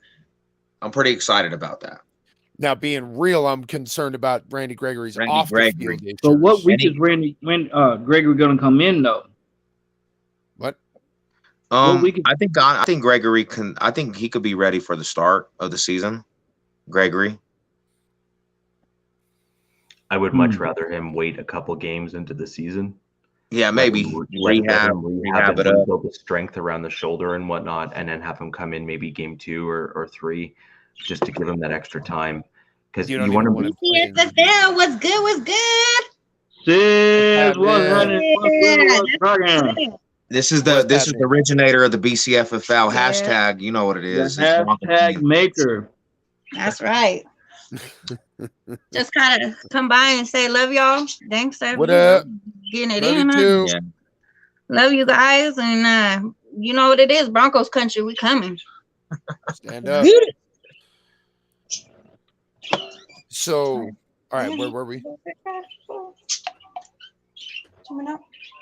Well, the one thing I wanted to kind of just say to some of the comments earlier as well is the last 2 Super Bowl teams had elite interior on the nose tackle, D tackle players. Vita Vea in that Super Bowl with Tampa Bay was just like, your eyes. He was wrecking shop. It was ridiculous. And then Aaron Donald is Aaron Donald. He hasn't regressed at all given his age, and so I think that is. I mean, those are pretty, like, those are 2 elite interior defensive linemen. And I think you saw that in both. And I think that's what Vic Fangio's defense kind of recognized, is that you need that interior defensive pressure. And unfortunately, the Broncos didn't have it. And I think that's part of the reason, Johnny, to your point, and I've also seen a few of your chats here, Sev, in terms of that's, I think, why our defense have struggled a little bit on third downs, is that we couldn't stop the run. Yeah. So we were putting ourselves in third and shorts and stuff like that. Yep. That was allowing the opposing teams in order to make those extra yards and those extra plays. That's a big deal. Yeah, it is. And Bronco Fanatic makes a. Let me see. So let me ask you real quick about Randy Gregory. Do you think that we should just anybody? Do you think that we should just have him not even try to get into preseason then? Just wait. Yeah. It's gonna be too soon. Bro. Yeah, yeah. Let's not try to get him into preseason. That's way too soon. Why are you gonna put him in danger of re-hurting or re-injuring himself? No, it's more so getting the mental right. A lot about the game. Getting ready is more than just physical. It's mental throughout the preseason. That's much more important time than people think. And dropping that down is most stupid. 2 to 3 snaps. Come on, man, we human. We not That's what I'm robots. saying. I'm not talking about a whole quarter. No, maybe 3-4 snaps man. at that. No, At least get 2 some or sort 3. of 2 or 3 snaps. Yeah, But get him some time in there for sure. All right. I agree. Just get him I agree. mentally prepared again, man. The mental thing is that shoulder. You look, can't listen, have him look, that shoulder. check me out real quick. Between the mental and what your heart wants, either one of them gonna get you fucked up because you're gonna feel both of them. You feel me? Sit your ass down. Chill out. Don't rush it. You're gonna get your yards. You're gonna get your snaps. You dig? And ain't no sense of coming in and getting hurt right the fuck after you get back in. There's a flip side to that, though. In the NFL, when you're playing, you need to absorb hits and learn how to do so with your body as the season progresses. We have seen so many players come back and be benched, coming back from injuries, and we've seen many of them get hurt in the middle of the season as a result of not easing back in and playing in at least like a little bit of preseason. Great example of that was the Rams when Sean McVay had most of his starters sit in the last couple preseason games. Right. And then if you remember, it wasn't last season, obviously, they won the Super Bowl. It was the season before that where they just got decimated with injuries as a result of them all sitting out in preseason. Now, do you see what he did this past season? Most of them played. That was not by accident. That was because he recognized and realized that his previous decision of having all of them sit out and none of them playing even just a little bit, not a lot, just a little bit, that was a mistake, and he made the course correction, and guess what? They won the Super Bowl. So, we with Von Miller, man, what's wrong with us? Yeah. That's actually my Super Bowl. That's my predicted Super Bowl champion this year. Is The Bills? Buffalo. The Rams, they're repeat. Yeah, no, man. No, the Bills. The They didn't Bills. have a Bro. coaching staff, Yeah, though. Von Miller, man, that's gonna be crazy. I don't know how I'm gonna feel him if he wins another Super Bowl with another team. Bro, You know, he's the that GOAT. just means He's that the Denver- GOAT. That just means Greatest that of Denver all bred the time. I GOAT. don't care what anybody says. If Von Miller wins another Super Bowl with the Bills and he takes over like he did in the Super Bowl, he's the GOAT. There's nobody that can compare. No Khalil Max. I don't care about anybody from the history of NFL. Von Miller will be the GOAT. But he And was then he's always coming- breaking records when he got here with us, though. And then he's coming back to Denver to retire as a Bronco because he don't care about any of that. He'll be That's back the out there. question. That's He's gonna just- break records as long as he's outside of Broncos country, and when he comes back and retires, that'll be it. Well, at that point, it'll be Lawrence Taylor and Von Miller being mentioned literally in the same breath. Hey, but you can't go wrong with being, mentioned with Lawrence Taylor. I mean, that's. Oh, I can't wait. Let's go, man. No, but that's what I'm Yeah. saying. At that point, if he goes a third team in from the Broncos and then moving to the Rams and winning, and if he goes to the Bills and wins, at that point there he'll be in that same Lawrence Taylor category because he'll have set that bar. That's rarefied air. Yeah, That is yeah. rarefied air. He's Yeah, already in absolutely. rarefied air. He's now basically put himself into that Into high the air. conversation. Yeah. Yeah, because that's. I mean, the Bills look I got a question. dangerous this year. The I got a Bills question look for y'all. scary this year. How do y'all feel about Shelby, and then Locke and the other guy we gave away to Noah Font to the Seahawks? How good y'all think they're gonna do this year? The Real talk. Seahawks?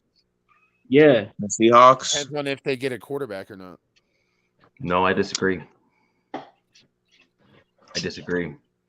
I actually think that as Broncos fans, we need to mentally prepare ourselves that we're going to see Drew Lock back into a Scangarello-esque form with the Seahawks. I'm not mad at it. I'm not mad at that, honestly. And I because remember, the Seahawks run an outside zone running scheme. They run the style of scheme that Drew Lock is successful in. And I think as Broncos fans, we just need to recognize that there are some quarterbacks that are better fits for certain systems, and the Broncos were just not willing to be patient with Drew Lock. And I think that he has a legitimate potential. I don't think he's ever going to be that Russell Wilson caliber quarterback. I just don't think that's going to happen. But I do think he's going to be in that 9-win mark, or could be. And I don't think we should be that upset about it, because I think ultimately I'm not mad. Yeah. I'm not mad. What I meant by them getting a quarterback doesn't mean that they have to get another person. It's just Drew Lock needs to grow back into form and do something different than what he was doing with Denver his last 3 years. Right. It's very simple. Yeah, and I think that the Seahawks would do themselves a favor by not making the same mistakes they made with Wilson and leverage what they have in Drew Lock with his deal left that he has in terms of this year, and go all in on linemen. They just need to literally beef up their offensive line as if it's going out of style. Yep. Richie Rich, I like your thoughts, bro. But that's what we needed to do. Well, Richie Rich, man, he's Richie Rich. You guys don't even know. High round table. Yeah, I was gonna say, who Richie Rich is? You guys don't really even know. You know who Richie Rich is, Johnny? I'm finding out real quick. This is a celebrity of round table, the social media YouTube roundtables for Broncos country. He's a big dude. He got the Mile High Roundtable. He's they do it. They got the podcast. Bcffl. Yeah, you know what it is. Rich definitely does know his shit. Yeah. we give it up. We give it up for sure. For sure. So hold on. He's a Seahawk fan. He loved to hear what you said, Rich. This is a Seahawk fan, so he loves to hear that to his ear. Yeah, for sure. Do I believe Locke can improve and possibly improve Seattle? Yes. I don't believe it's an improvement over Wilson, but I do believe that overall, because you're paying less for your quarterback, you can do better on other areas of your team. Yep. Ooh, I sense some hate in that. Ooh. Nah, he I'm fucking around, man. I'm straight fucking around. I mean, I don't care if it's an unpopular opinion or not. I still believe it's facts. When you're paying less for your quarterback, you can do more with other areas of your team. Now, I also think that that's in benefit to Seattle because Russell Wilson took up so much of their cap space that now they can start letting that fall off their books and do better next year as well. And you already know. I'm gonna tell you. I listened to the interview with Noah Fant. Them boys, they feel kind of, they feel hurt. They're hurt, and they're gonna come out to ball. When we Noah Fant, he kind of, went at, the offensive scheme, and he's talented, by heart. But they're ready to eat out there. They're ready to show what Broncos country lost. We let them down. We let them down. The whole schematic changed all the way up. We let them They're down. mad about it. And they're ready I'm not gonna be mad if they ball out. I'm not gonna be mad. They're gonna do their thing for sure. We let them down. Johnny, you can tell your wife I agree. We all agree with wifey. We all agree. We let them down as a fan base. I know not Locke necessarily, but Noah Fant and Shelby Harris. Yes, we let them down as a fan base. We did not stand behind them. All three of them down. And I hope they all ball out. I'm not a Seattle Seahawks fan. I'm a Denver Broncos fan to the casket drops, like everybody says. But I hope they ball out, and I hope they shut everybody that hated on them up. I hope they shut them up because I got people blocking me because I defended Locke. Blocking me because I defended Locke. I stood behind my quarterback because he was my quarterback at the time. Just like I'm going to do with Wilson. He's my quarterback. He's behind the ball. And that's why we love you, man. That's why we love you because you're gonna represent. Broncos fans don't do that. If Locke's out there, everybody has an opinion. Everybody has an opinion, and the thing about social media, you can't take it to the heart because everybody's gonna piss you off. I get pissed off with Broncos country all the time. This is what pisses me off. Hey, but you gotta understand, sis. You gotta understand. We all, even them fans. They all want best for the Broncos country when it's all said and done. We all want the best. Take a woman knowing the sport. That's the problem in Broncos country. I've got to call it a night. I'm just giving you guys my high salute. Have a good night. No name. You already know, brother. All right, no name, man. Be safe, bro. Good seeing you, bro. Peace. Yeah, you too, Johnny. Richie Rich. You guys enjoy your night. We'll see you. Yep. No, but so yeah, man. The whole wrap up of, what I'm saying, what we've seen since we've been here. You know what I'm saying? We got a whole bunch of college fans here, right? Bunches of them. Rarely do you see Packers fans, Detroit fans, Tampa Bay fans. Denver, you don't see no Denver fans here. Yeah. Like, I mean, even if we do see them, it's not like they for real about this shit though. Like, seriously. But the faith and the loyalty about that whole schematic, it's not real with them. You know what I'm saying? So like it comes to questions of where we going, what we want to do, or who's been here, who's did this and did what. It's invincible. You know what I'm saying? Yeah. It's here far in between, and it's almost like I said, invincible.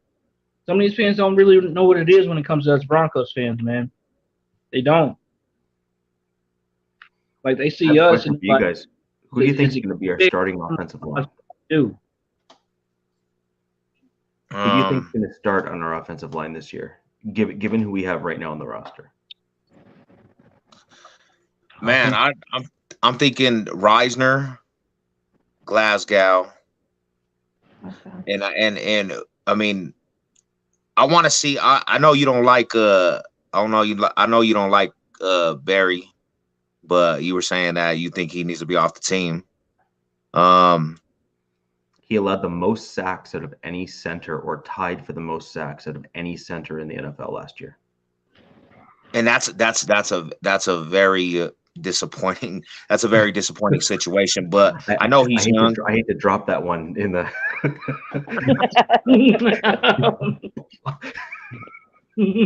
I know he's young, man. You know what I'm saying? I don't know if he, and then you know what, not having Mike over there either, bro. It's hard, you know.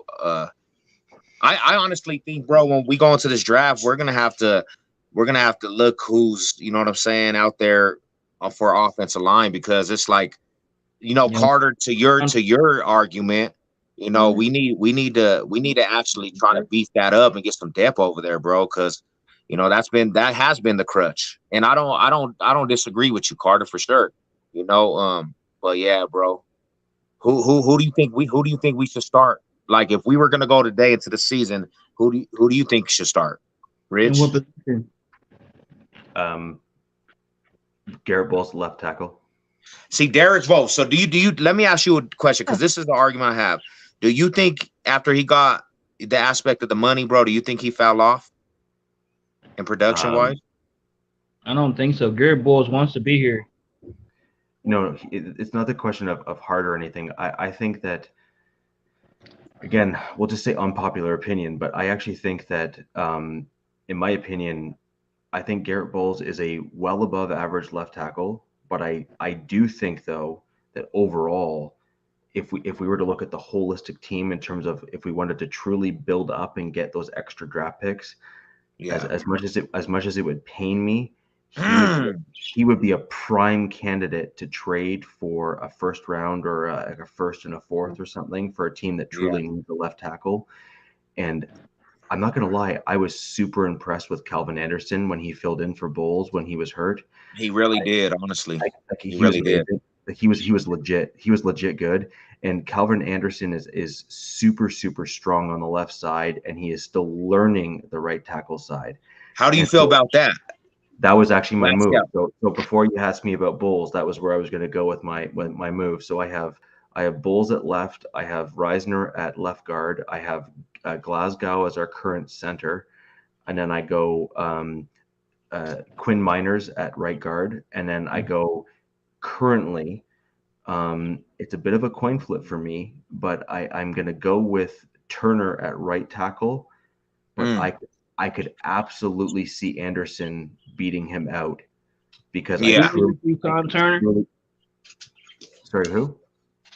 Turner. Did we resign him recently? Who? Turner. Yeah, we re-signed him. No, we brought him back in just before the owners meeting. So let me ask you a question. With that lineup, do you think it's going to be productiveness enough for, you know what I'm saying, us to actually come down in the rankings? Because I know, you know, there was an argument. Broncos country ranked what, 19th offensive line or 20th? I actually believe that with my lineup, we will actually improve in the offensive line rankings. Okay. Because in my opinion, first off, Reisner is better suited blocking when he's running. I don't know if you realize this, we had Reisner on the 5280 podcast on MHRT Network. Yeah, and I was on that, bro. That's why I was congratulating you for having Reisner on the podcast. That's tight. Yeah, you know, I watch. I mean, I don't tune in. I don't say comments all the time, bro, but I do watch you guys. I do. You guys are the first. You guys are the. You know what I'm saying? I seen you, bro, and I had to show you love on Twitter, and you know, it was all love. It's always love, respect. Yeah, no, I appreciate that. So, in my opinion, Reisner is better suited for the outside zone scheme, which is the movement moving while blocking. He's really, really good at that. And so I think we're going to see Reisner actually take a leap forward this year, where we saw him. He didn't actually allow as many sacks as people believe he did. A lot of the pressures that came through between him and Cushenberry were actually because of Cushenberry failing, not because of Reisner. Yeah. And so that's why my kind of laser vision in terms of, you know, the big fix that we need is at offensive center. Here, I'm gonna let you win, Bronco Fanatic. Once you come up here, bro, he'll give you actually the information, bro. The podcast is dope. You got to go check them out, man. They get it in. They got a whole team. They're a whole team of riders for Broncos country, bro. Yeah, and so that's kind of where I had that's why I believe that Cushenberry is kind of I would call him the weak link. I think it's not fair to him. I think he's doing his best to kind of do what he can, but I ultimately think that Glasgow, fun fact, Glasgow's best season with the Detroit Lions was when he was at offensive center. Yeah, I actually, yeah, I knew that. You know, So I just think that Glasgow is that's his. I think he doesn't often get put there because I think so many teams want him at guard. I think they're gonna ball out this season. Yeah, I think Glasgow is better suited at offensive center. so let me ask you a question. Do you think Noah Fant being gone, because this was the big aspect? Do you think the drop off with Albert O? Do you think it's going to be a big drop off, or do you see him? Because I seen him produce at times last year when he gets a chance, but I didn't see him get a lot of playing time, bro. And that's the thing. Nobody really knows of that dude's name. So I would ask you, bro, do you think he's going to actually ball out, or do we need to go for a tight end? So my ideal that we would do this year is I'd like to see us bring back Eric Saubert. Okay. I think Eric Saubert is the perfect blend for the outside zone scheme. And I think we could sign him in a multi-year deal, and I think you'd see him fit in much like you saw Joel Dreesen when he came to Denver. Yeah, he was actually beasting it. Because I see Saubert and Dreesen as effective clones of one another. They are blocking and pass catching. They're this kind of like 50-50 hybrid blend that you have. And then I think that we would be better suited as a team to let Andrew Beck walk. Okay. I know we re-signed him on a 1-year deal, but I think we would be better bringing back a pure fullback from the draft and bringing in a UDFA. Like as a undrafted free agent fullback that's like actually a fullback, not just a tight end fullback, but actually a fullback. Hey, Bronco Fanatic, you might have a little echo. All right, I think that's my fan man, going. that's what I'm hearing, bro. Let's see. All right, you're good. All right, yeah, I have my fan going. It's freaking hot in here. Your headphone volume. Oh, it's still echoing. It's still a little echoing, bro. Oh shit. What about now? Yeah, that's good. Yeah, it's echoing still. Back out real quick, bro, and then I'll bring you right back in. All right. So yeah, that's where I kind of think. I think that from a tight end position, I don't see a drop off at all, because I actually think Albert O, he struggled in his blocks, but then he also had some of the best blocks. So I think he was kind of like one of those weird kind of players on our team, is that Albert O was the one guy that blocked to get the big Javonte run that he was. That's what I'm excited about, man. And I'm excited about that. Fucking beast, though, bro. And so I don't think a lot of people are necessarily giving him some of the credit he deserves for his improvement in that respect. And Noah Fant was in the year, if I'm not mistaken, 1 year longer than Albert O, if I remember correctly. I think Albert O came in the year after, if I'm not mistaken. So So I think that Albert O can really make those leaps forward. And then I think I was actually, man, I was excited about Albert O because I thought, he was his tight end of Drew Locks, bro, in college. And that's why I was up on Albert O, bro. We didn't really get to see him. And that's what I'm excited about, the tight end, actually, the play, bro. We get to finally see it, Albert O. Maybe he can produce. Like, maybe he can be that tight end we need, bro. I just like to see some more musical chairs there. I'd like to see Andrew Beck leave to bring in Eric Saubert back. That way we don't need to draft a tight end, and we're not in a rush to bring someone in at that point. And then we can bring in a undrafted free agent to fill the fullback room. Okay. Bronco Fanatic, what's up, brother? What's up, man? Can you hear me all right? Yeah, we good. We can hear you now, man. Right. What's good, brother? Nothing much, man. I was hanging out with my brother earlier. That's why I couldn't jump on. But yeah. I walked him home. So I got back, and I was in the comment section, so I decided, hop in. I'm not doing nothing at the moment, but yeah. So what's your opinion on a couple of these topics, man? Does anybody know how to make my live stream subscribers only? I don't. Anybody? No. It's in the chat. So Huff used to be the king on that subject. You have to go into your stream settings. There's a setting in there that you can flip to subscribers only. In the StreamYard? In the stream settings in StreamYard. Yeah, in the stream settings. Okay, because I'm getting trolled. They're saying Lady Still died of cancer and F Lady Still, like all these trolls are trolling. Yeah. You have to go into each individual stream and actually block those people as well, because they'll be able to come back in. Yeah, that's how it goes. Yeah. But yeah, man, Bronco Fanatic, what's your opinion on a couple of these topics, man? You know? I mean, Rich took it away, man. I basically agree with a lot what he said. Rich has really spent some factual basis on us, man. Yeah, man, he's on his shit. Like I said, man, he needs to be on this panel more often. Yeah, you know, you got to check out their podcast, bro. They do a great job over there, bro. They had Reisner on the podcast, you know. Yeah, that's big time, man. Whenever you get a Broncos player on your podcast, man, you made it, man. You made it. We had Justin Simmons, Dalton Reisner, and Graham Glasgow. We've had all three. In the last couple months. So. Man, that's dope. Yeah, but I was wondering how can I get that podcast? Because when I'm at work, I like listening to the radio, listening to podcasts and things of that sort. So so you can. I actually just finished my podcast that I'm the co-host of called The Wild Wild West. It was the premiere episode of it today. I've moved around the network a little bit, but my new podcast is called The Wild Wild West. So it is an AFC West podcast with Raiders, Chargers, and Chiefs all represented, and of course I'm the Broncos guy on that pod.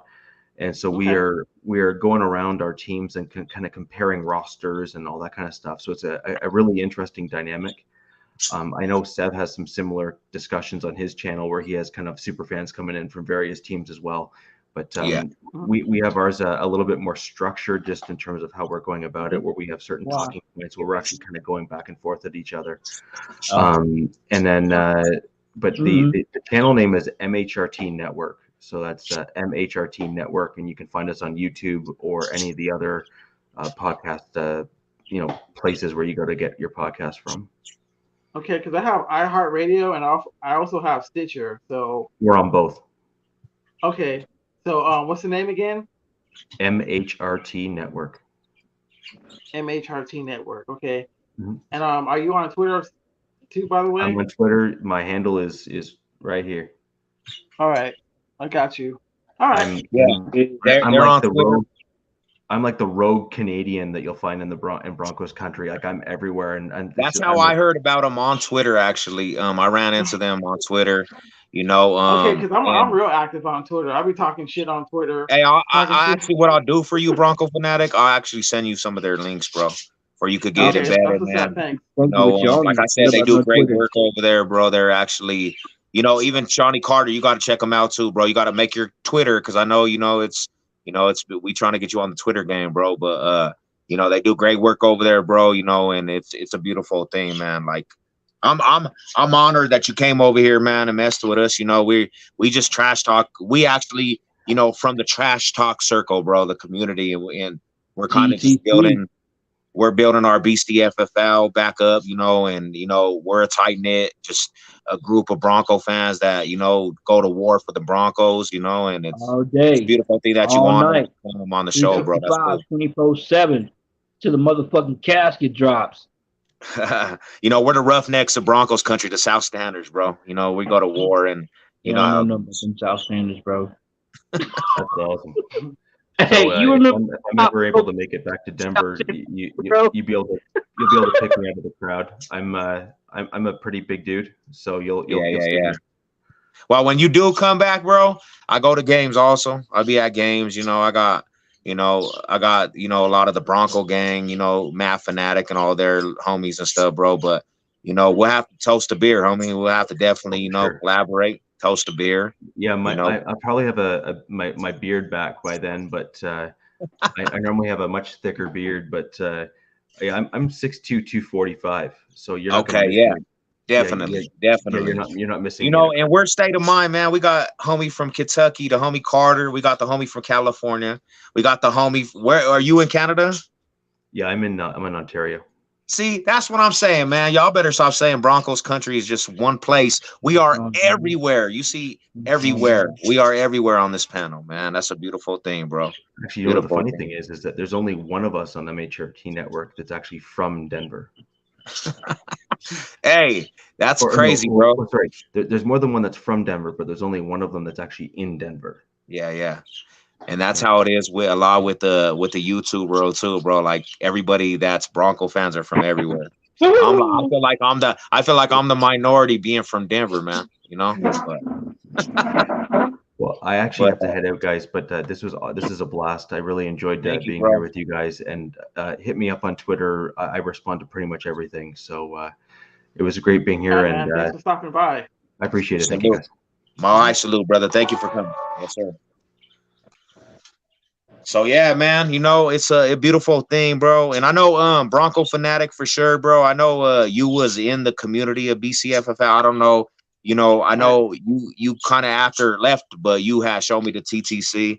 But we're building the brand up for, you know, for the real diehards, homie. Like, because after you had left Bronco fanatic, like the homies in BCFFL started representing that as the family. So fools got tattooed with BCFFL.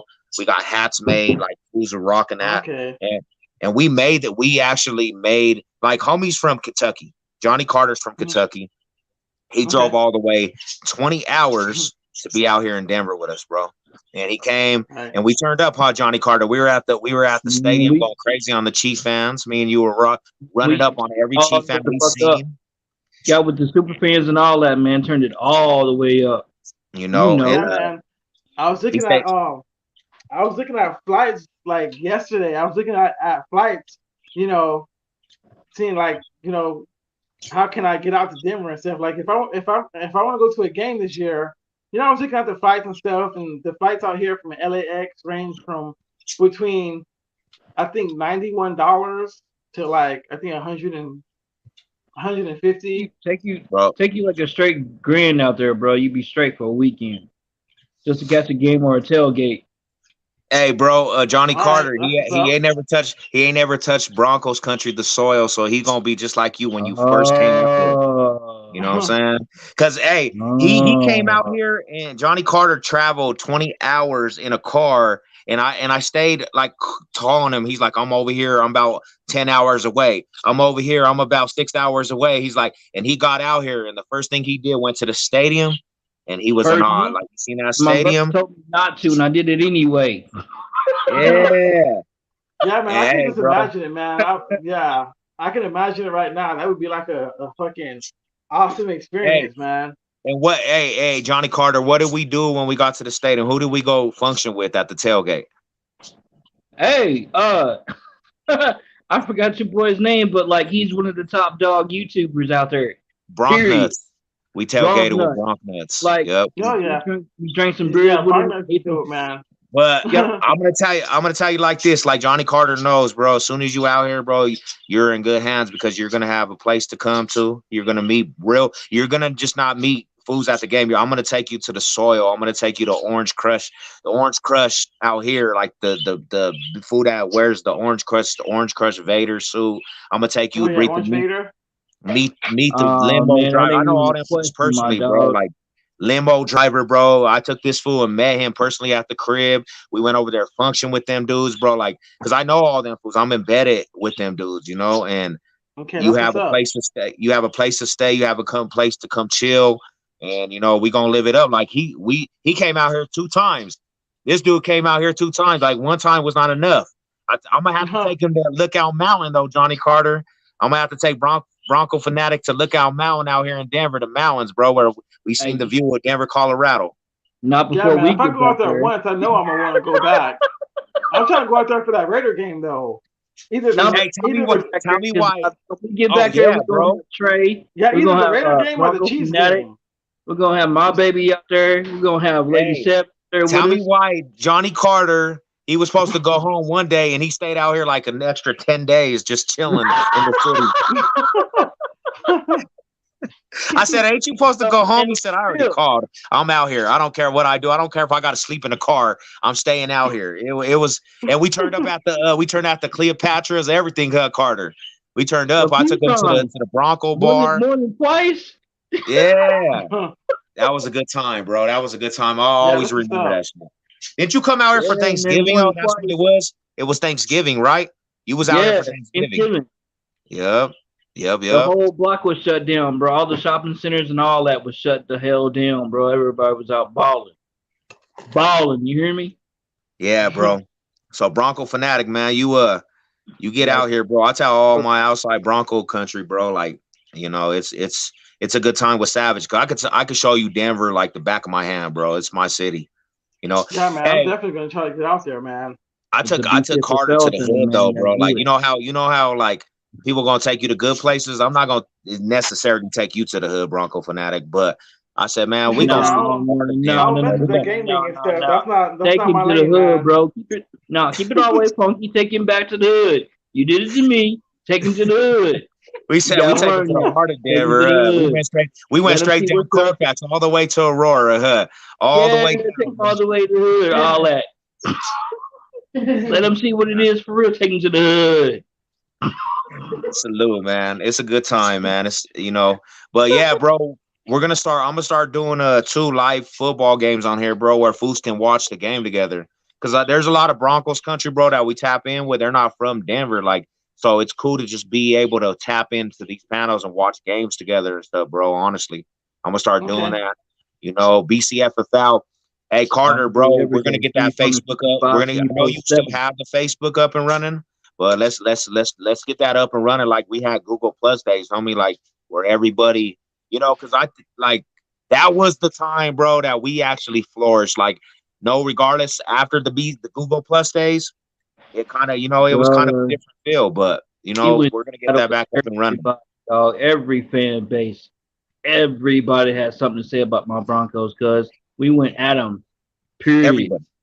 And Orange Crush was a part of the Bcffl community. I just don't think he actually stayed in the Google Plus long enough to know how we were actually getting down with fools, because we're I think I left the Google Plus after like a year or so, because that's when I really put my focus towards making videos and stuff. Yep. Because we started, and I was also active on Twitter, so yeah, you still got your Twitter up, huh? I'm real active on Twitter. Hey, don't even trip, bro. I might slide out there just to go mess with you, Joseph. I might slide out to the Compton, bro. I got family in Chula Vista, San Diego, so I might just slide out to Cali just to go mess with you, brother.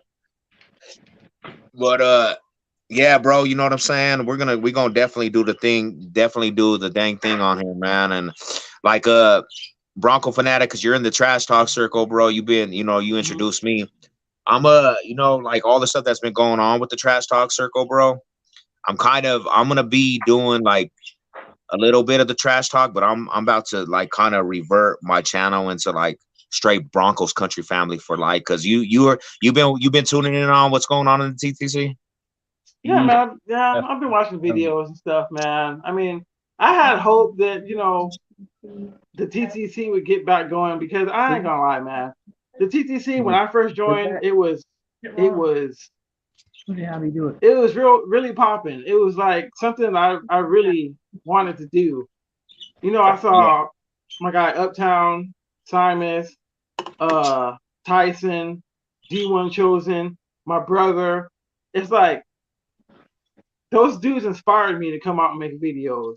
Yeah. So, and then after my first year, it's like things start going downhill with all this buffoonery. And, motherfuckers picking and choosing who they want to battle, and being scared to take a verbal ass whooping. Whenever they came into battle, we went at them. I do, man. It's like it's not what it was. It's not what it once was.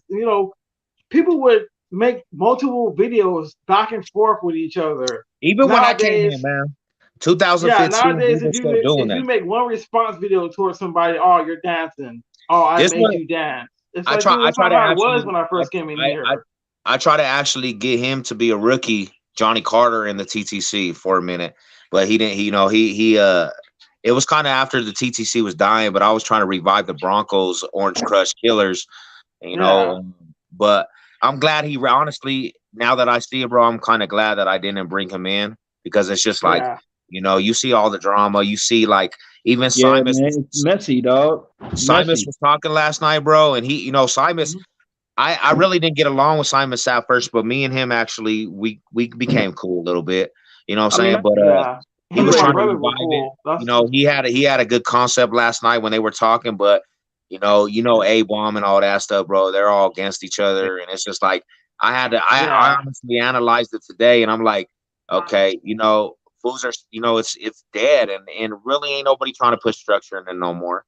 So I'm just don't nobody want structure. They just want to do what they want. I mean, bro, like I understood the TTC when I first came in, so it's different now. Yeah. What was you saying, Carter? Like when I seen that one dude come at you and he was talking about you being on kinds of BITCHs and shit like that, I was like, is that really worth it though? Yeah. I mean, we on two separate ends of the continent. And you looked at me because you know who I am, Carter. Yeah, you know who I am. You know when it boils down to it, bro. You know my family. You know how I get down, and you know that's not going to be acceptable. Let me ask you a question, Carter. Just know me. Would he call me that in front of my face? Hell no, he wouldn't call you that. Who y'all talking about? Hell no. JP. I don't even want to mention homie's name. They call me, the B word, and if you're talking about JP, I don't even fuck with him. I don't even watch his content. I know, but right there in the middle of the 5280, the 303. A lot of people say shit that they wouldn't say in real life, though. Yeah, people say shit about me that they wouldn't say in real life, because in real life, I would really put 5 across your face if you know what I'm saying? Say what they say about me on video. I had to look at him like, and I know he would. I know my homie said wasn't gonna let that stand. So like, yeah, I was gonna wait for it to pop off and let him get his little slap on, and we was gonna kick him on up like it was a Crip Wednesday or some shit. You know what I'm saying? Just get him on in, corner check his ass. He did. So, so like when I seen it, I was like, this motherfucker straight to keyboard. Yeah, and I ain't gonna do it. Behind that keyboard or behind that camera, motherfuckers get real brave, and they say a lot of shit that they wouldn't say in real life.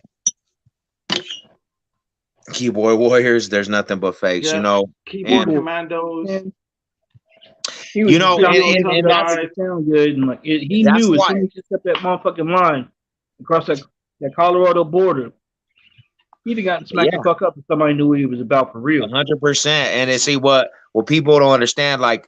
I keep it, for me, bro. I keep a persona that's calm on this YouTube because I have to. But people that know me personally, they just know how I get down, And I try to stay calm too, but I get emotional because that's just how I am, man. I get emotional and I go in over my team, man. I would literally fight somebody over my team, like for real. Me being from the East Coast, I ain't gonna stand and let my homie get dick talked about like that. You got me fucked up. Yeah. That dude's like my brother for real though. In his shit, you ain't gonna let me sit there and just let him get. Yeah, man. I done heard stories about y'all how tight y'all are, so I'm already knowing. Yeah, cause what I loved about Carter, bro, is he ain't never been to Denver in his life. This fool, he had the heart of the South Standers, and that's a big thing to me. Like, we say Broncos country, but when you are embedded in the Denver community and you hear about Broncos, the hardcore Bronco fans, it's the South Standers. There's no other place like the South Stands in that stadium, and that's like the black hole of Denver. And Carter had that. And one thing about Carter is why I have so much respect for my bro is because this fool made it. He made it such a on his bucket list to be in Denver. He came to Denver, bro. Like he drove out here by himself, and he came out here like instead of just being, I'm a Bronco fan from Louisville, Kentucky. He came out here like I'm like, man, this fool really wanted to be in the soil, and I'm telling you, bro, this dude does not take Bronco gear off. Like I'll take Bronco gear off.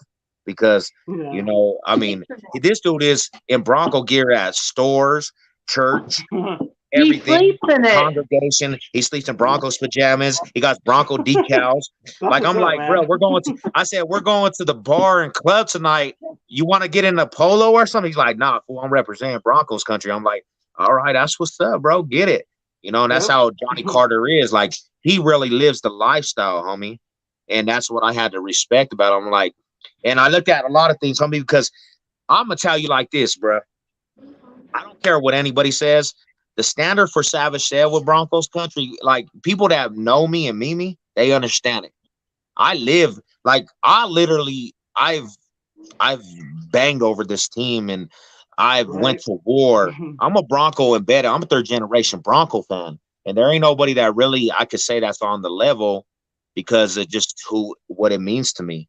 But you know, I meet people like Johnny Carter, and I'm like, okay, he's on that level, bro. This fool, you know, he's embedded with that shit, and that just it's so magnetic to me. And I'm not trying to take from anybody's fandom.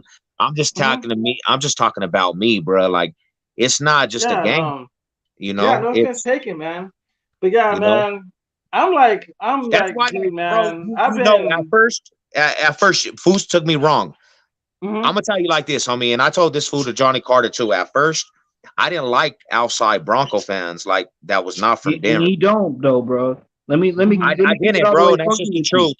Like I now know to respect it because you know there's Bronco fans everywhere, bro, and I can't make them judgment. But to me, like if you ain't from the soil, bro, and you ain't from the tundra, and you don't really know, like you really just know what the Broncos team is, but you don't really know that lifestyle, and that's how I felt, you know. But I love my Bronco fans from everywhere, homie. You know what I'm saying? I love them, bro. I embrace them. Like I'm telling you, bro. If you come out here, bro, I'm gonna show you the tundra in Denver, a Denver native way, bro. Like I'm gonna show you that shit, Bronco fanatic. So right you there make with that choice. You make that choice, bro. All the hoods, all of them. Yeah, every single one of them. The ones he showed me. We're going to go through all of them. Me, my girl, his girl, your girl. If you got a girl, and we're going to go to the Bronco Avenue. We're going to go to the Bronco bars. We're going to go to Cleopatra, where it's all Broncos country. We're going to go down to that avenue, and we're going to do it up, bro.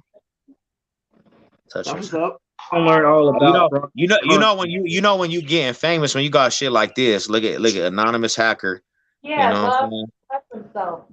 What? That's fucked up. You know, you getting famous when you got fools coming in like that. Thank you for supporting Anonymous Hacker. Thank you for supporting Broncos country. Because that's all it is. You viewing. You know, we worldwide. Look at A Fizzle, man. You over there in the 18, bro. That's what I'm saying, bro. Like, look at this. Look at this, bro. Look at this. Look at this, bro. We nationwide, homie. We got fools from Georgia, California, Louisville, Kentucky. I'm the only Denver, Colorado, fool. And we got OG Bronco Queen over there. She stomped Denver. But you know what it is? We worldwide, bro. You know what I'm saying? And that's the thing, man. Seb, I've been watching you for a while. You're nothing but a humble person, and I'm the same way. But when somebody gets out of line, we all, that's what it is, bro. You know? Yeah, I was gonna say earlier, man. Like from the moment that I was 11 years old, like not even 11, at 10, because my birthday is in April. This month, actually, but man, I truly believe in my heart, man, that ever since I was 10 years old, I was put on this earth to be a Bronco fan. Heck yeah, man. Heck yeah. I couldn't see myself rooting for any other team, man. What if you don't mind me asking, what made you from being from California, bro? Like you being in the California area, what made you a Bronco fan? Well, man, I'm not gonna say where I was at because that's kind of personal. But man, I was sitting in front of a TV, man, and I was sitting watching football with my Uncle Nick. My Uncle Nick is a Steelers fan, so we're sitting in the front living room watching football. And from the year before, I remember watching John Elway. Yeah, because he was in an orange number 7 jersey with a blue helmet with a D on it and had the horse logo. I'm like, first of all, I fell in love with the colors because I love orange and blue. Then on top of that, John Elway was the best thing going when I was watching football. Him and Brett Favre. Yeah. And the year after, I think that year was 1996. We had lost to the Jaguars in the divisional playoffs. The year after, Mark Brunell came into Yeah. Ball High Stadium and did us dirty, man. Yeah, the year after we had changed our uniforms, and I remember this guy number 30. His name was Terrell Davis, and truth be told, me and Terrell Davis share the same first name. Truth be told, that's another reason why I fell in love with the Broncos. And ever since then, it's been 25 years, man. I'm still repping. And I give you all kudos, bro. You in the enemy territory, you know. Oh yeah, man. Salute, man. That's tight. That's tight to me. Johnny Carter? How did you become a Bronco fan? What was your story, brother? Hey, yo, it was kind of like the same as my brother, Broncos fanatic. I got a good look in on TD, man. Terrell Davis. Yeah, Terrell TD, Davis. man. Like he had already run a whole 1,000 yards already. He was in between 15 and his second 1,000 yards. Dang, bro. When you got somebody like this that comes over there, you really famous, bro. When you got you know EDP. what I'm saying? When you run into like that though, bro, you can't do nothing but respect that. And I love the colors off the top. You know what I'm saying? We got the best colors in the league, I feel. Oh yeah. Period. Yeah. Orange and blue, you can't go wrong with it. They're orange and blue, you can't go wrong with it. And then I seen the way Elway passes that ball though. Like who shotguns that ball like that? It was the way John Elway escaped the rush. That's what it's like, dude. That dude never goes down. Every time somebody tries to hit him, he's like, and then the helicopter though, in front the helicopter. You ain't lying. They out tonight, bro. Who's hating on Elway for real? You do a helicopter just to get close to a touchdown. Yeah, in the Super Bowl. You know what I'm saying? Ain't doing that. Cam Newton couldn't even get on top of the fumble. He was determined, bro. I'm gonna say like this: he was determined. Elway was not losing another Super Bowl. He had lost too many. He said, "I'm not losing. I don't care if I break my collarbone." I think if Elway broke his collarbone in that game on that, he's coming back in with a collarbone that's broke. He had it in his mind. Ain't nobody. They're not taking away this one. I'm getting over that hump. Here's what pisses me off though. A whole lot of people want to shit on Elway or not remember Pat Bowlen. You got to understand something. They both stood for each other in those championships. Yep. Yeah. This one's for John. This one's for. I think the whole team was playing like that though. This one's for John. The defense. Ray Crockett, Tyrone Braxton, Steve Atwater, Bill Romanowski, John Mobley, Alfred Williams, Neil Smith. Man, they were playing for John Elway, bro, because he just had to get over that hump. Howard Griffin, Eddie Mack, Rod Smith. You know what I'm saying? Terrell Davis, bro. Like, man, come on, bro. How can you walk away from it? How can you see that and walk away from it? Yeah, plus they feel stuck that sting from losing to Jacksonville. The day I die. You dig that? Hey, tell me not. This is what I ask everybody. Broncos country, John Elway comes back for one more year. They're getting a three-peat. I don't care what anybody. We definitely win 3 in a row. If John Elway comes back and TD doesn't tear his ACL. Oh yeah, because you recall, man, it was the quarterback play that threw the interception for him to get hurt. Yeah, it was greasy. He threw the interception, and Terrell Davis went for a tackle and injures himself. And he don't get hurt. Terrell Davis goes back. It goes down as the best back ever with the most yards. I don't care what anybody says, bro. I agree. That's basically the same way Cortland Sutton injured his ACL. On that, hashtag it. I think either Drew Lock or the other quarterback we had. What's his name? Okay. He wore number 9. But anyway, Bridgewater? Nah, he wore number 9. White dude.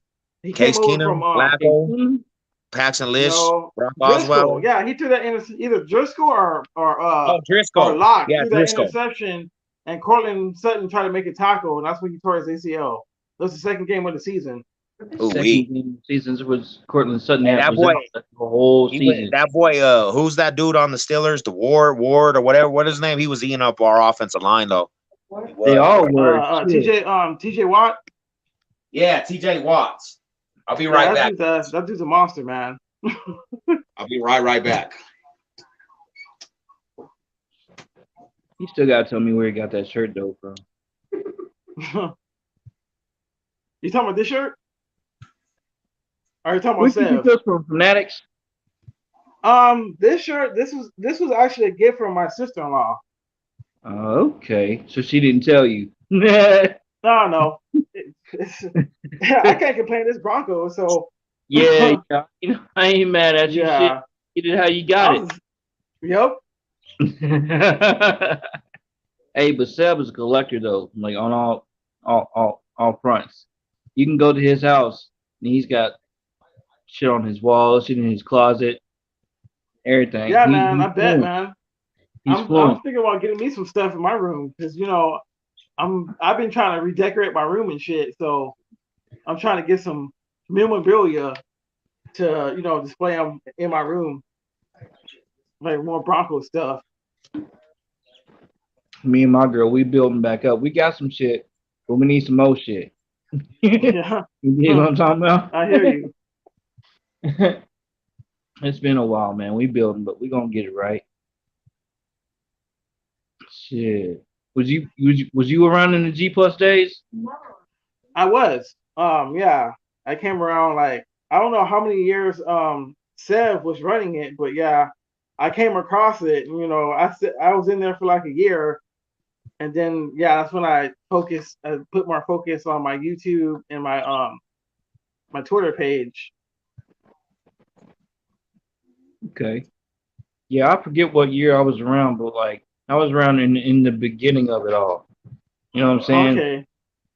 All I of think it. I was around like in 2014. Yeah, I was around in 13.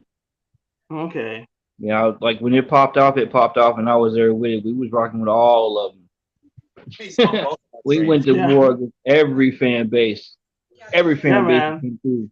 Hey, I heard there's a lot of blocking on there too, because Raider fans would get mad and block people. Man, there was a lot of hate, man. A lot they of would hate. get mad and go personal and take personal shots at people. Yeah. Hell yeah. Yeah, people don't What's like up, that Alex? shit. My bad. I had to go get some more drink. Like I drank all these beers and now I'm drinking wine. Hey, nah, for real though. Hey, because reason why, Carter, is because it's your birthday, bruh. Happy birthday! Happy birthday! Happy birthday, man. I wish I was over there in Kentucky with you. I'll be turning His birthday's in April, because mine is like what's today? Carter's birthday, man. Yeah, my man. birthday's in what, 9 days? But you're gonna see me next year, my brother. I swear. You're gonna see me. Joseph, I think honestly he's a troll, bro. I think this is a troll account because Anonymous actually he's a writer, bro. He don't come in and do stuff like that. He's the real Anonymous actually is cool. Who's to eat that pussy 445? Who that? That's a troll, bro. Like you Bronco Fanatic knows who he is. He's a big he's a big Eagle fan. But he got caught for touching little girls. It's a troll. It's a troll account. It's not really an account. It's like somebody that's trolling, like the hater. Pretty much he's a hater. Get the hell on up out of here. We don't. You in the wrong set, homie. The hell on up out of here. Don't get Broncos stampede. All Bcffl up in here. But man, I'm actually ready to. We've been talking about it, Carter. Talking to No Name. I gotta get Trey because I try to reach out to him. If you could reach out to that dude, tell him what we're doing, man. Bronco Fanatic. Like I said, I think you got no more blockages or shit on my account since people want to like they sensitive on his Facebook shit, my dog. Like seriously, sensitive as fuck. So I'm back fresh now. So I'll let my dude Trey. I'll let him know. He goes by Trey.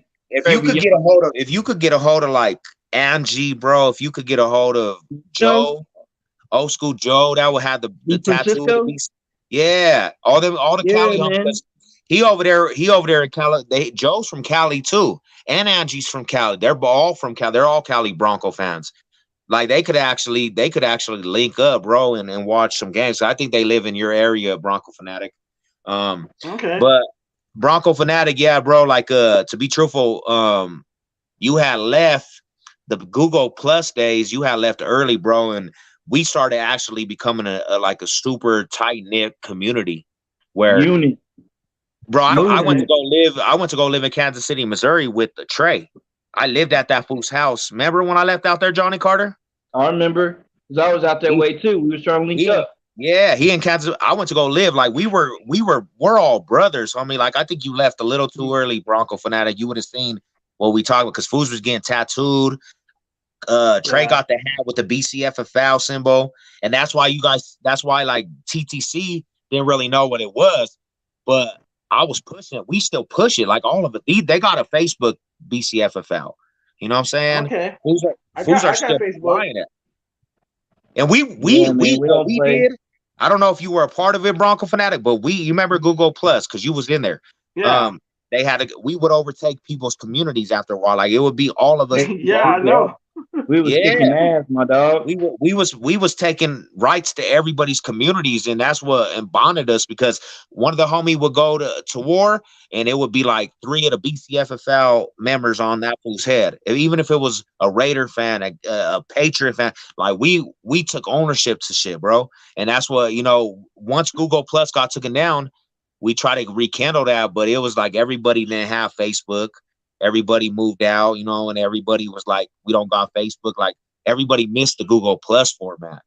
And that was where it was trash talk. Like it went for hours at times, bro. I don't know how many times I went for like 10 hours, like 9 hours of war, fool. And I was going back and forth. I would wake up in the middle of the night and I would have notifications from Google Plus. I'm like, man, these motherfuckers never stop. Hey, that's cool. The Rock's in here, bro. Dwayne Johnson. Thank you, Rock, for actually, coming in. Dwayne Johnson, man. Respectfully, bro. Broncos. Let's go. He made an appearance on here. He's that's the Rock showing up to your streams. Dang, yeah, bro. You really suited and booted if you got the Rock showing up to the thing. Hey. Johnny Carter, bro. Remember we were getting your symbol of the Broncos logo, bro, to get tatted when you was coming out here last time. I don't have no tattoos. Yeah. I got a tattoo artist. Yeah, we was talking to why am I having all these brain farts? You already tipsy. That's what it is. You already drunk. You already tipsy. It's all good, bro. It's your birthday. It's all good, brother. It's all good, though, bro. My birthday, but anyway. But yeah, man, we were talking to your homie, and I fucked up and didn't follow through because I was kind of tipsy anyway. But yeah, man. Need that. That's the next thing. Hey, The Rock, bro. I appreciate that, bro. Like I used to watch you on that sounds like The Rock, dude. That sounds like something he would say. I used to watch you on SmackDown, The Rock, man, and it's a beautiful thing, man. If you ever decide, you want to root for a team, bro, just Broncos country is where it's at, bro. All high salute, Yeah, for real. Family. Broncos about to lay the SmackDown on this AFC West. Yeah. That was the only time I ever watched wrestling, bro, when The Rock actually was on SmackDown. If you smell what Russ is cooking. It might not be Jim said. Yeah, I mean, Get it? Let Russ cook. That's why the homie came, because Russell Wilson was talking about cooking. You know what I'm saying? The Rock had to come. Thank you, my dog. Good looking. I appreciate that. Hey, CPG, bro, it's all good, man. We played this year, bro. CPG still mad. CPG's a good dude, brother. He a good dude though, man. Yeah, he all right. I ain't got no problem. They were telling me last night the Panthers, they was, the Panthers. One thing about them, bro, that 2015, they thought they had the game. There was so many people. Oh man, you already know it, man. We got disrespected all week. During that media week, we got disrespected all week. Media. They thought it was going to be a repeat of the Seahawks Super Bowl. Everything, bro, for real. Like the media was disrespecting the Broncos. Like Cam Newton was over hot there that week too. I was pissed. Hey, let's remember this though. The broadcast in Denver, most of them, Seb, you let me hear this for yourself. Like I heard it. All them newscasts out there in Denver, boy, they are crucial. You hear me? Crucial. There's not. Yeah, bro. They're not just no bias fools. Like in Denver, you listen to 104.32, right, Bronco fanatic? I used to, but I don't anymore. They're not biased. They don't ever. No, man. They're not biased, but I think they be doing a lot of hot takery. I think they say stuff to cause arguments among the fan base. I There's one. I can't listen to that station. I listen to KOA. There's one fool there's one fool I will have to body up. If I ever come across him, I'm gonna have to throw the bodies with him. I'm not gonna punch him in his mouth or nothing. I'm gonna body him. Yes, bro. Monkey donkey ass, yes. Dude. Me and that fool trying to get smart. Bro. He tried to get smart with me on Twitter. Dude, if he ever, man, I wanted to slap the shit out of D-Mac. He got smart with me on Twitter one day. I wanted to slap the shit out of him. Yeah, he gets on my nerves, bro. He me and him are gonna throw the bodies. I don't care. I'm gonna say, bro, you might not be Miranda, man. Thank you, bro. I'm gonna throw the bodies, man, because I want to get my hits in too. Yeah, heck yeah, we're coastering D-Mac. I'm gonna throw this thing, man. I'll throw the body with one arm, bro. With one arm. Yeah. He got smart with me on Twitter one day. I want to check that fool, man. Bcffl up in this thing. Hey, yeah, The Rock, man, that was my favorite move, bro. The elbows, the People's Champ. You know what I'm saying? The People's Champ, bro. You know, he had that fool had some epic fights with Stone Cold, bro. I remember that. I remember when I was young, homie.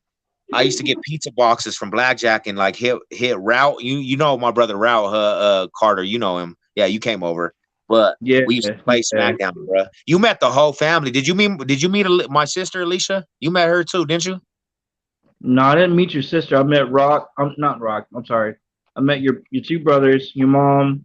You met you met Gats. You met all them fools, huh? Gats, his wife, and his kids, and a few of your friends of the family. Yep, you did. I remember you came over right when the turkey was coming out the oven on Thanksgiving. Yeah, man, I was right on point. Time to eat. We went Black Friday right after we went straight to Black Friday because it was man, the mall kicking it up, shooting the shit, taking pics. Bcffl up in this thing. You did. Yeah, bro. And you know, I'm gonna go out to Cali too, Bronco Fanatic, man. For sure, bro. You know what I'm saying? If I go to one of the games out there, bro, you're gonna have to turn up and go to California game with us. You know what I'm saying? I'm trying to go to that Chargers game. I'm trying to go to SoFi. Is that what you're more close? Is that where you're more closer to? Yeah, I'm 30 minutes from LA. Oh, okay. Word? Yeah. Okay. I'm in Baldwin Park, so that's like what 30 minutes. Sam, I got an idea for him. What's your idea, brother? Yeah, hey Fizzle, none of us like D-Mac. We're throwing the bodies. We're all gonna throw the bodies when he's lining up. He's lining up with the whole team, like, bro, because he reminds me of a Patriot fan, bro. That fool gets on my nerves. Like, that dude think he's the smartest dude in the room. That motherfucker think he know everything. And then he tries to talk down to people, like the fans that call into the radio show. It's hey, real talk. We don't. That dude is really. Yeah. Yeah, that dude is really fucking. What's the word I want to look for? What's the word I'm thinking of? Ain't that often that the Bcffl gets together, man. Yeah, that dude is real disrespectful. He thinks he's a guru, bro. Exactly. Hey, his voice don't even fit how he looks. That fool looks, man. He needs to relax. That dude looks like a fucking. That dude looks like a fucking nerd, a fucking geek. You know, honestly, who be pissing me off, bro? I think it's just like the type of person I can walk up to and just slap the shit out of, and he won't do nothing. D-Mac. One of the players on the Broncos Super Bowl team, bro, pisses me off. Who am I talking about? The offensive lineman, bro. That be on one. He gets on my nerves sometimes, bro. He's just he does. He gets on my nerves too, man. I ain't gonna even lie. Who? Slayer from the old offensive line, the one that blocked for Terrell Davis, brother. Yeah, he's on 104.3, and this fool sometimes when he plays. He just reminds me like he loves the Chiefs sometimes, bro. He gets on my nerves with that. He didn't like Tebow. He didn't like Tebow. Yeah, man, it's like that's why I can't listen to 104.3 the Fan, because D-Mac, he be dick riding the damn Patriots. Everything they do, he has to fucking talk about. Like it was all the way on some hating ass type shit. Like, I said, dude, if you love the Patriots so much, why don't you go do radio for them? Get the fuck out of here. Yeah, bro. This ain't. You love the Chiefs so much, go do radio for them.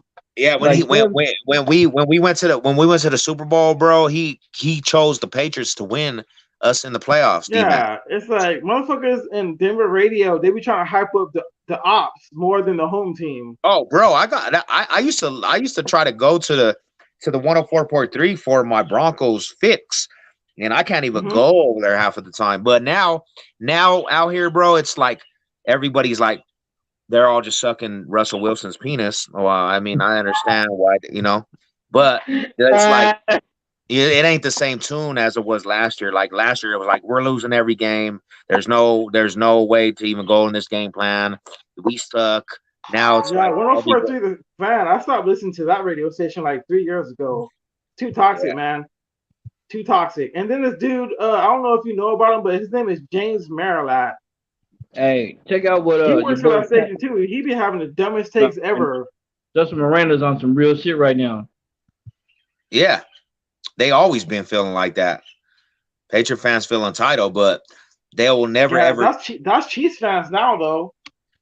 For what though, bro? The one year dynasty, bro. They don't get it. I understand why the Patriot fans are entitled, but what the hell are the Chiefs fans entitled for?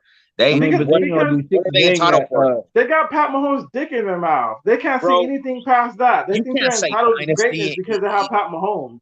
You can't say dynasty just because you went to the AFC Championship 4 years in a row, bro. You got to win. Exactly. I got into bro. 1 year dynasty on Twitter, bro. We ain't we don't believe in that. You fools are trying to catch up to what we live, bro. I experienced my team with 3 rings. You motherfuckers won 1 ring, been to the playoffs since 2012 consecutively, and you only got 1 ring out of it. Shut the hell up, bro. I ain't buying. And the reason why they can't win rings, they're trying to take that and apply it to AFC Championship games. It's like, we went to 4 straight AFC Championship games. We're a dynasty. Hey. I mean, no, the fuck you're not. You're not a dynasty because you go to the championship game year after year. And like I told everybody, by winning Super Bowls. I told everybody like this. If you don't, the window's open for the AFC West to actually put in work and not let the Broncos actually get up to dominant force. But as soon as the Broncos get to dominant force, we know how it turns out. If you let us compete in the playoffs, we might get to a Super Bowl. There's a chance. I can't say that about the Chargers, even though they got good rosters. I can't say that about the Raiders. They can have rosters all they want. It's always a fail, man. We see it. Chiefs are the only team. If we get to 4 Super Bowls before the Raiders or the Chiefs, man, I'm going to be insufferable. Inseparable. That's all I got to say. You have a right to talk, bro. All the stuff that we've been going through, you have a right to talk. If we allowed a window to be open and they couldn't catch or they couldn't surpass, and now the Broncos are back to top tier, you have a right to say whatever you want. Let me get a surpass the Raider into some rings. I'm ring checking forever, homie. You will never hear the end of that because I heard it my whole life. We got more rings. We got more rings. Like you said, that other prospects on first and second string rings. When the Raiders fans were like, "Oh, we got more rings." Oh, it took you this long to catch us. We didn't tell you to stop winning. Nobody told you to start winning rings. Yeah, exactly. Exactly. I mean, but I'm saying though, if we gain good prospects on first and second string, defense, offense, special teams, whatever, we're gonna run that shit to the end of it. We're gonna run everything. Right. We run shit. We run shit as Broncos country. We always have. And another thing I can't stand is when they try to diminish our success by saying, "Oh, well, you got to go buy Super Bowls." It's like, I don't give a fuck how we got Super Bowls as long as we get them. I hope we go buy another one. I don't give a fuck. Hey, Big Drag. It ain't the Raiders. It ain't the Raiders. Hey, I'm gonna tell you like this. It ain't the Raiders. It's gonna be. I'm gonna tell you like this. It's competition. The Raiders and Broncos have a chance to meet standards, but Russell Wilson, he has a chance to be in this league longer than Derek Carr, and I believe with Russell Wilson we can win multiple ships. So I think maybe Broncos country might have an event. You guys have to win these couple years with what you got, bro. Derek Carr, we already know. I'm gonna put it this way: offense, defense, special teams. Russell Wilson has a track record of winning in the playoffs. Derek Carr does not. So, conversation deaded. Tell me when Derek Carr wins the playoff game. So far, bro, I can see us before the preseason ain't gonna be shit for us. I feel like we've got enough hustle and muscle in our team. Pistol. But we've been failing for 6 years, but Y'all they've been failing for you 2 since decades. 1983. They've been failing you 20 since years. 1983, Rada. You know, Yeah. you've I'm experienced. saying though, You like as a the Raider Raiders, fan, being my 2 rivals. decades versus 6 years. Which one is worse? I'll take 6 years over 2 decades. How old are you? How old are you, fam? Bronco fanatic.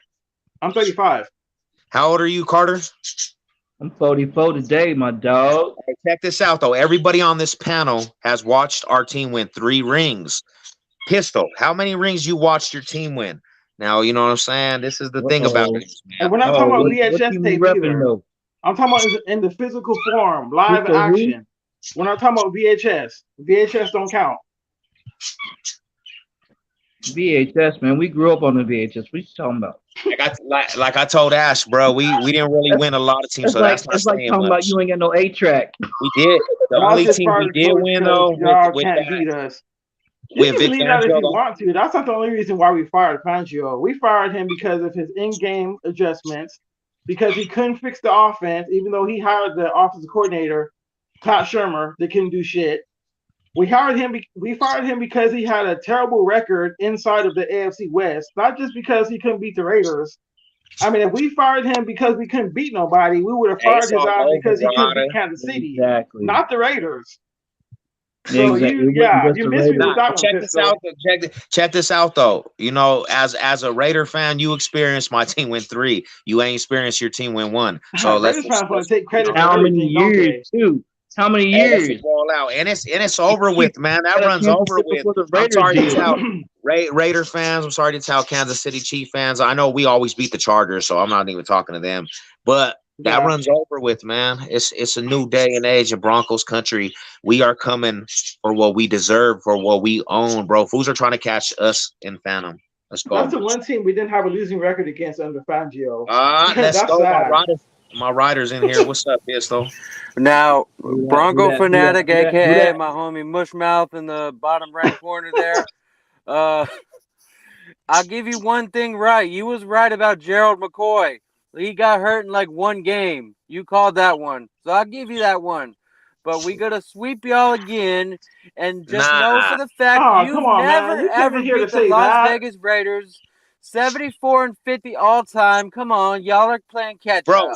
But you're not beating us with a. You're not. All you're those not years beating you Russell beat us Wilson with Bronco Manning, you team. still can't catch us, homie. Pistol, let me say it like You're this, not though. sweeping Let a me Russell say it Wilson like this. Broncos team. Since I've been alive, though, Rada, I seen the Broncos mash out the Raiders more than seen the Raiders beat the Broncos. And since we've been alive, you've experienced the Broncos win 3 rings. How many rings have you experienced your own team win? Speaking of rings, first of all,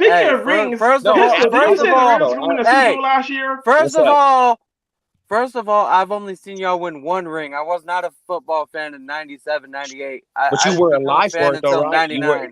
You were alive for it, right? Right, but I didn't see it. Yes, you were. Nope. I didn't see it. So how many rings have you seen? All I cared about was PlayStation and small soldiers and shit when I was that age. Let's and keep it Pokemon He saw 3 of them come across his screen. No, I didn't. Yes, you did. You saw 3 of them. The Raiders supposed to win the Super Bowl last year, Pistol. What happened? What? I thought the Raiders supposed to win the Super Bowl last year, Pistol. What happened? I'll tell you what happened. A few players were dumbasses.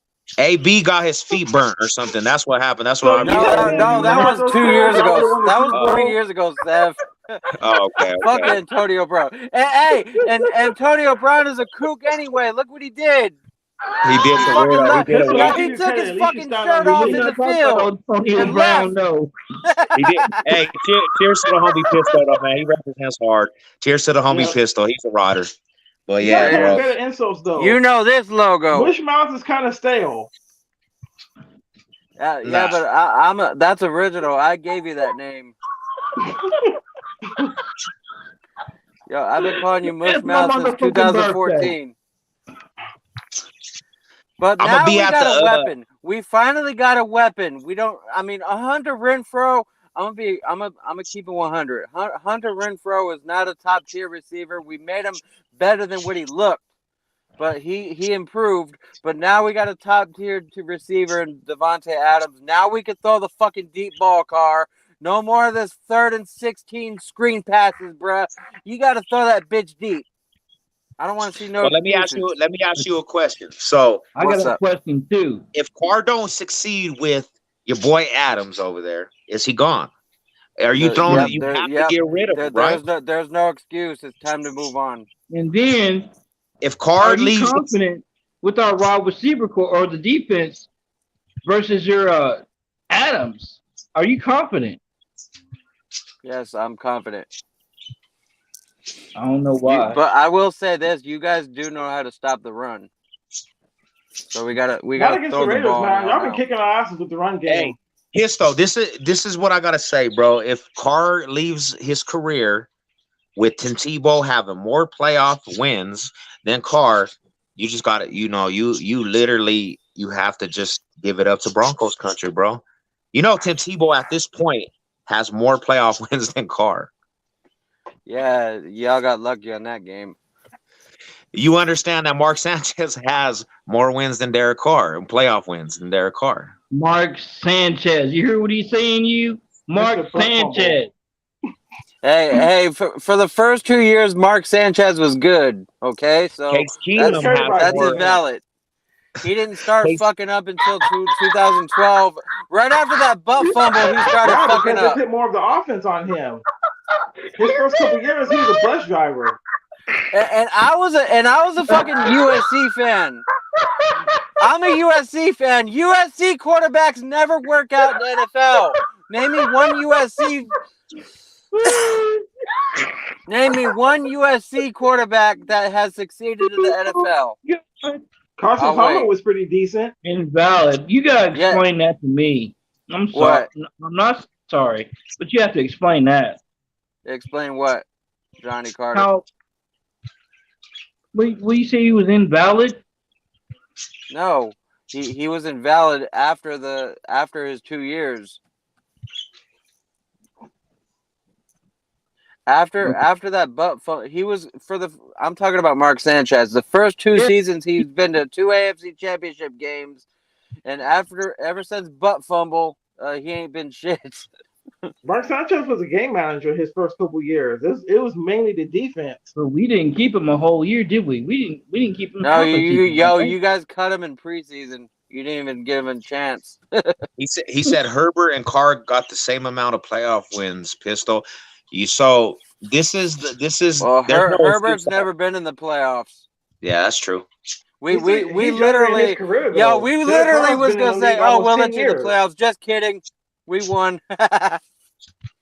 Had that game ended in a tie, bro, I would have been pissed. I wouldn't have liked that. 7 Carr got the same amount of playoff wins, Pistol.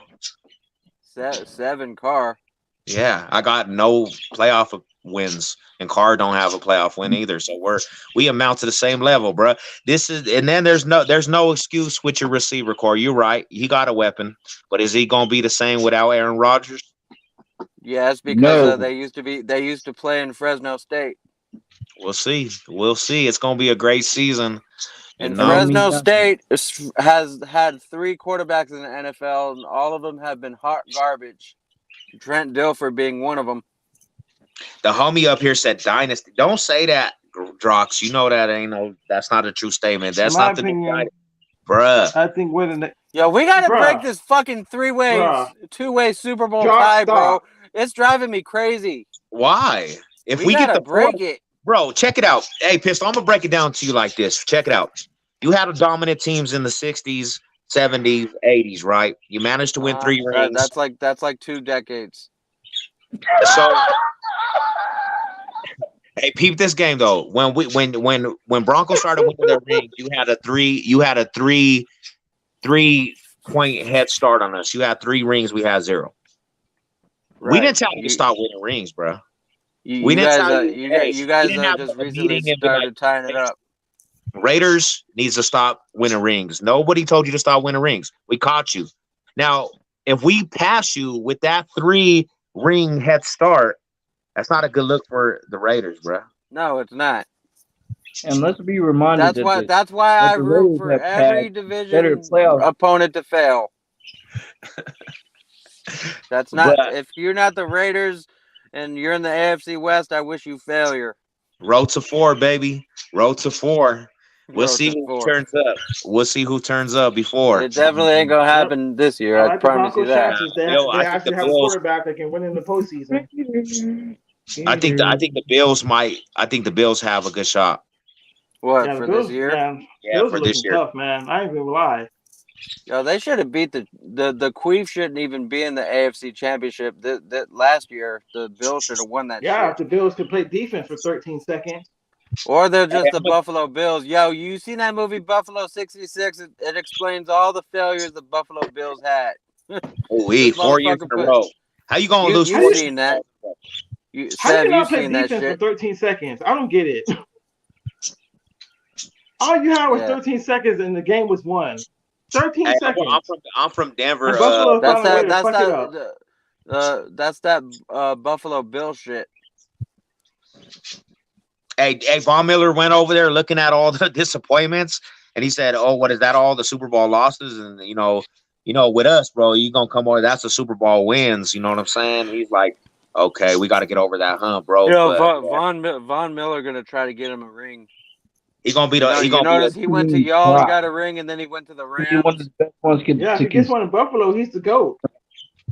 Yeah, if he wins in Buffalo, he's definitely the GOAT for sure. But I don't see that happening because we're talking about Buffalo. Yeah. I don't know, man. We saw Cincinnati beat the Chiefs.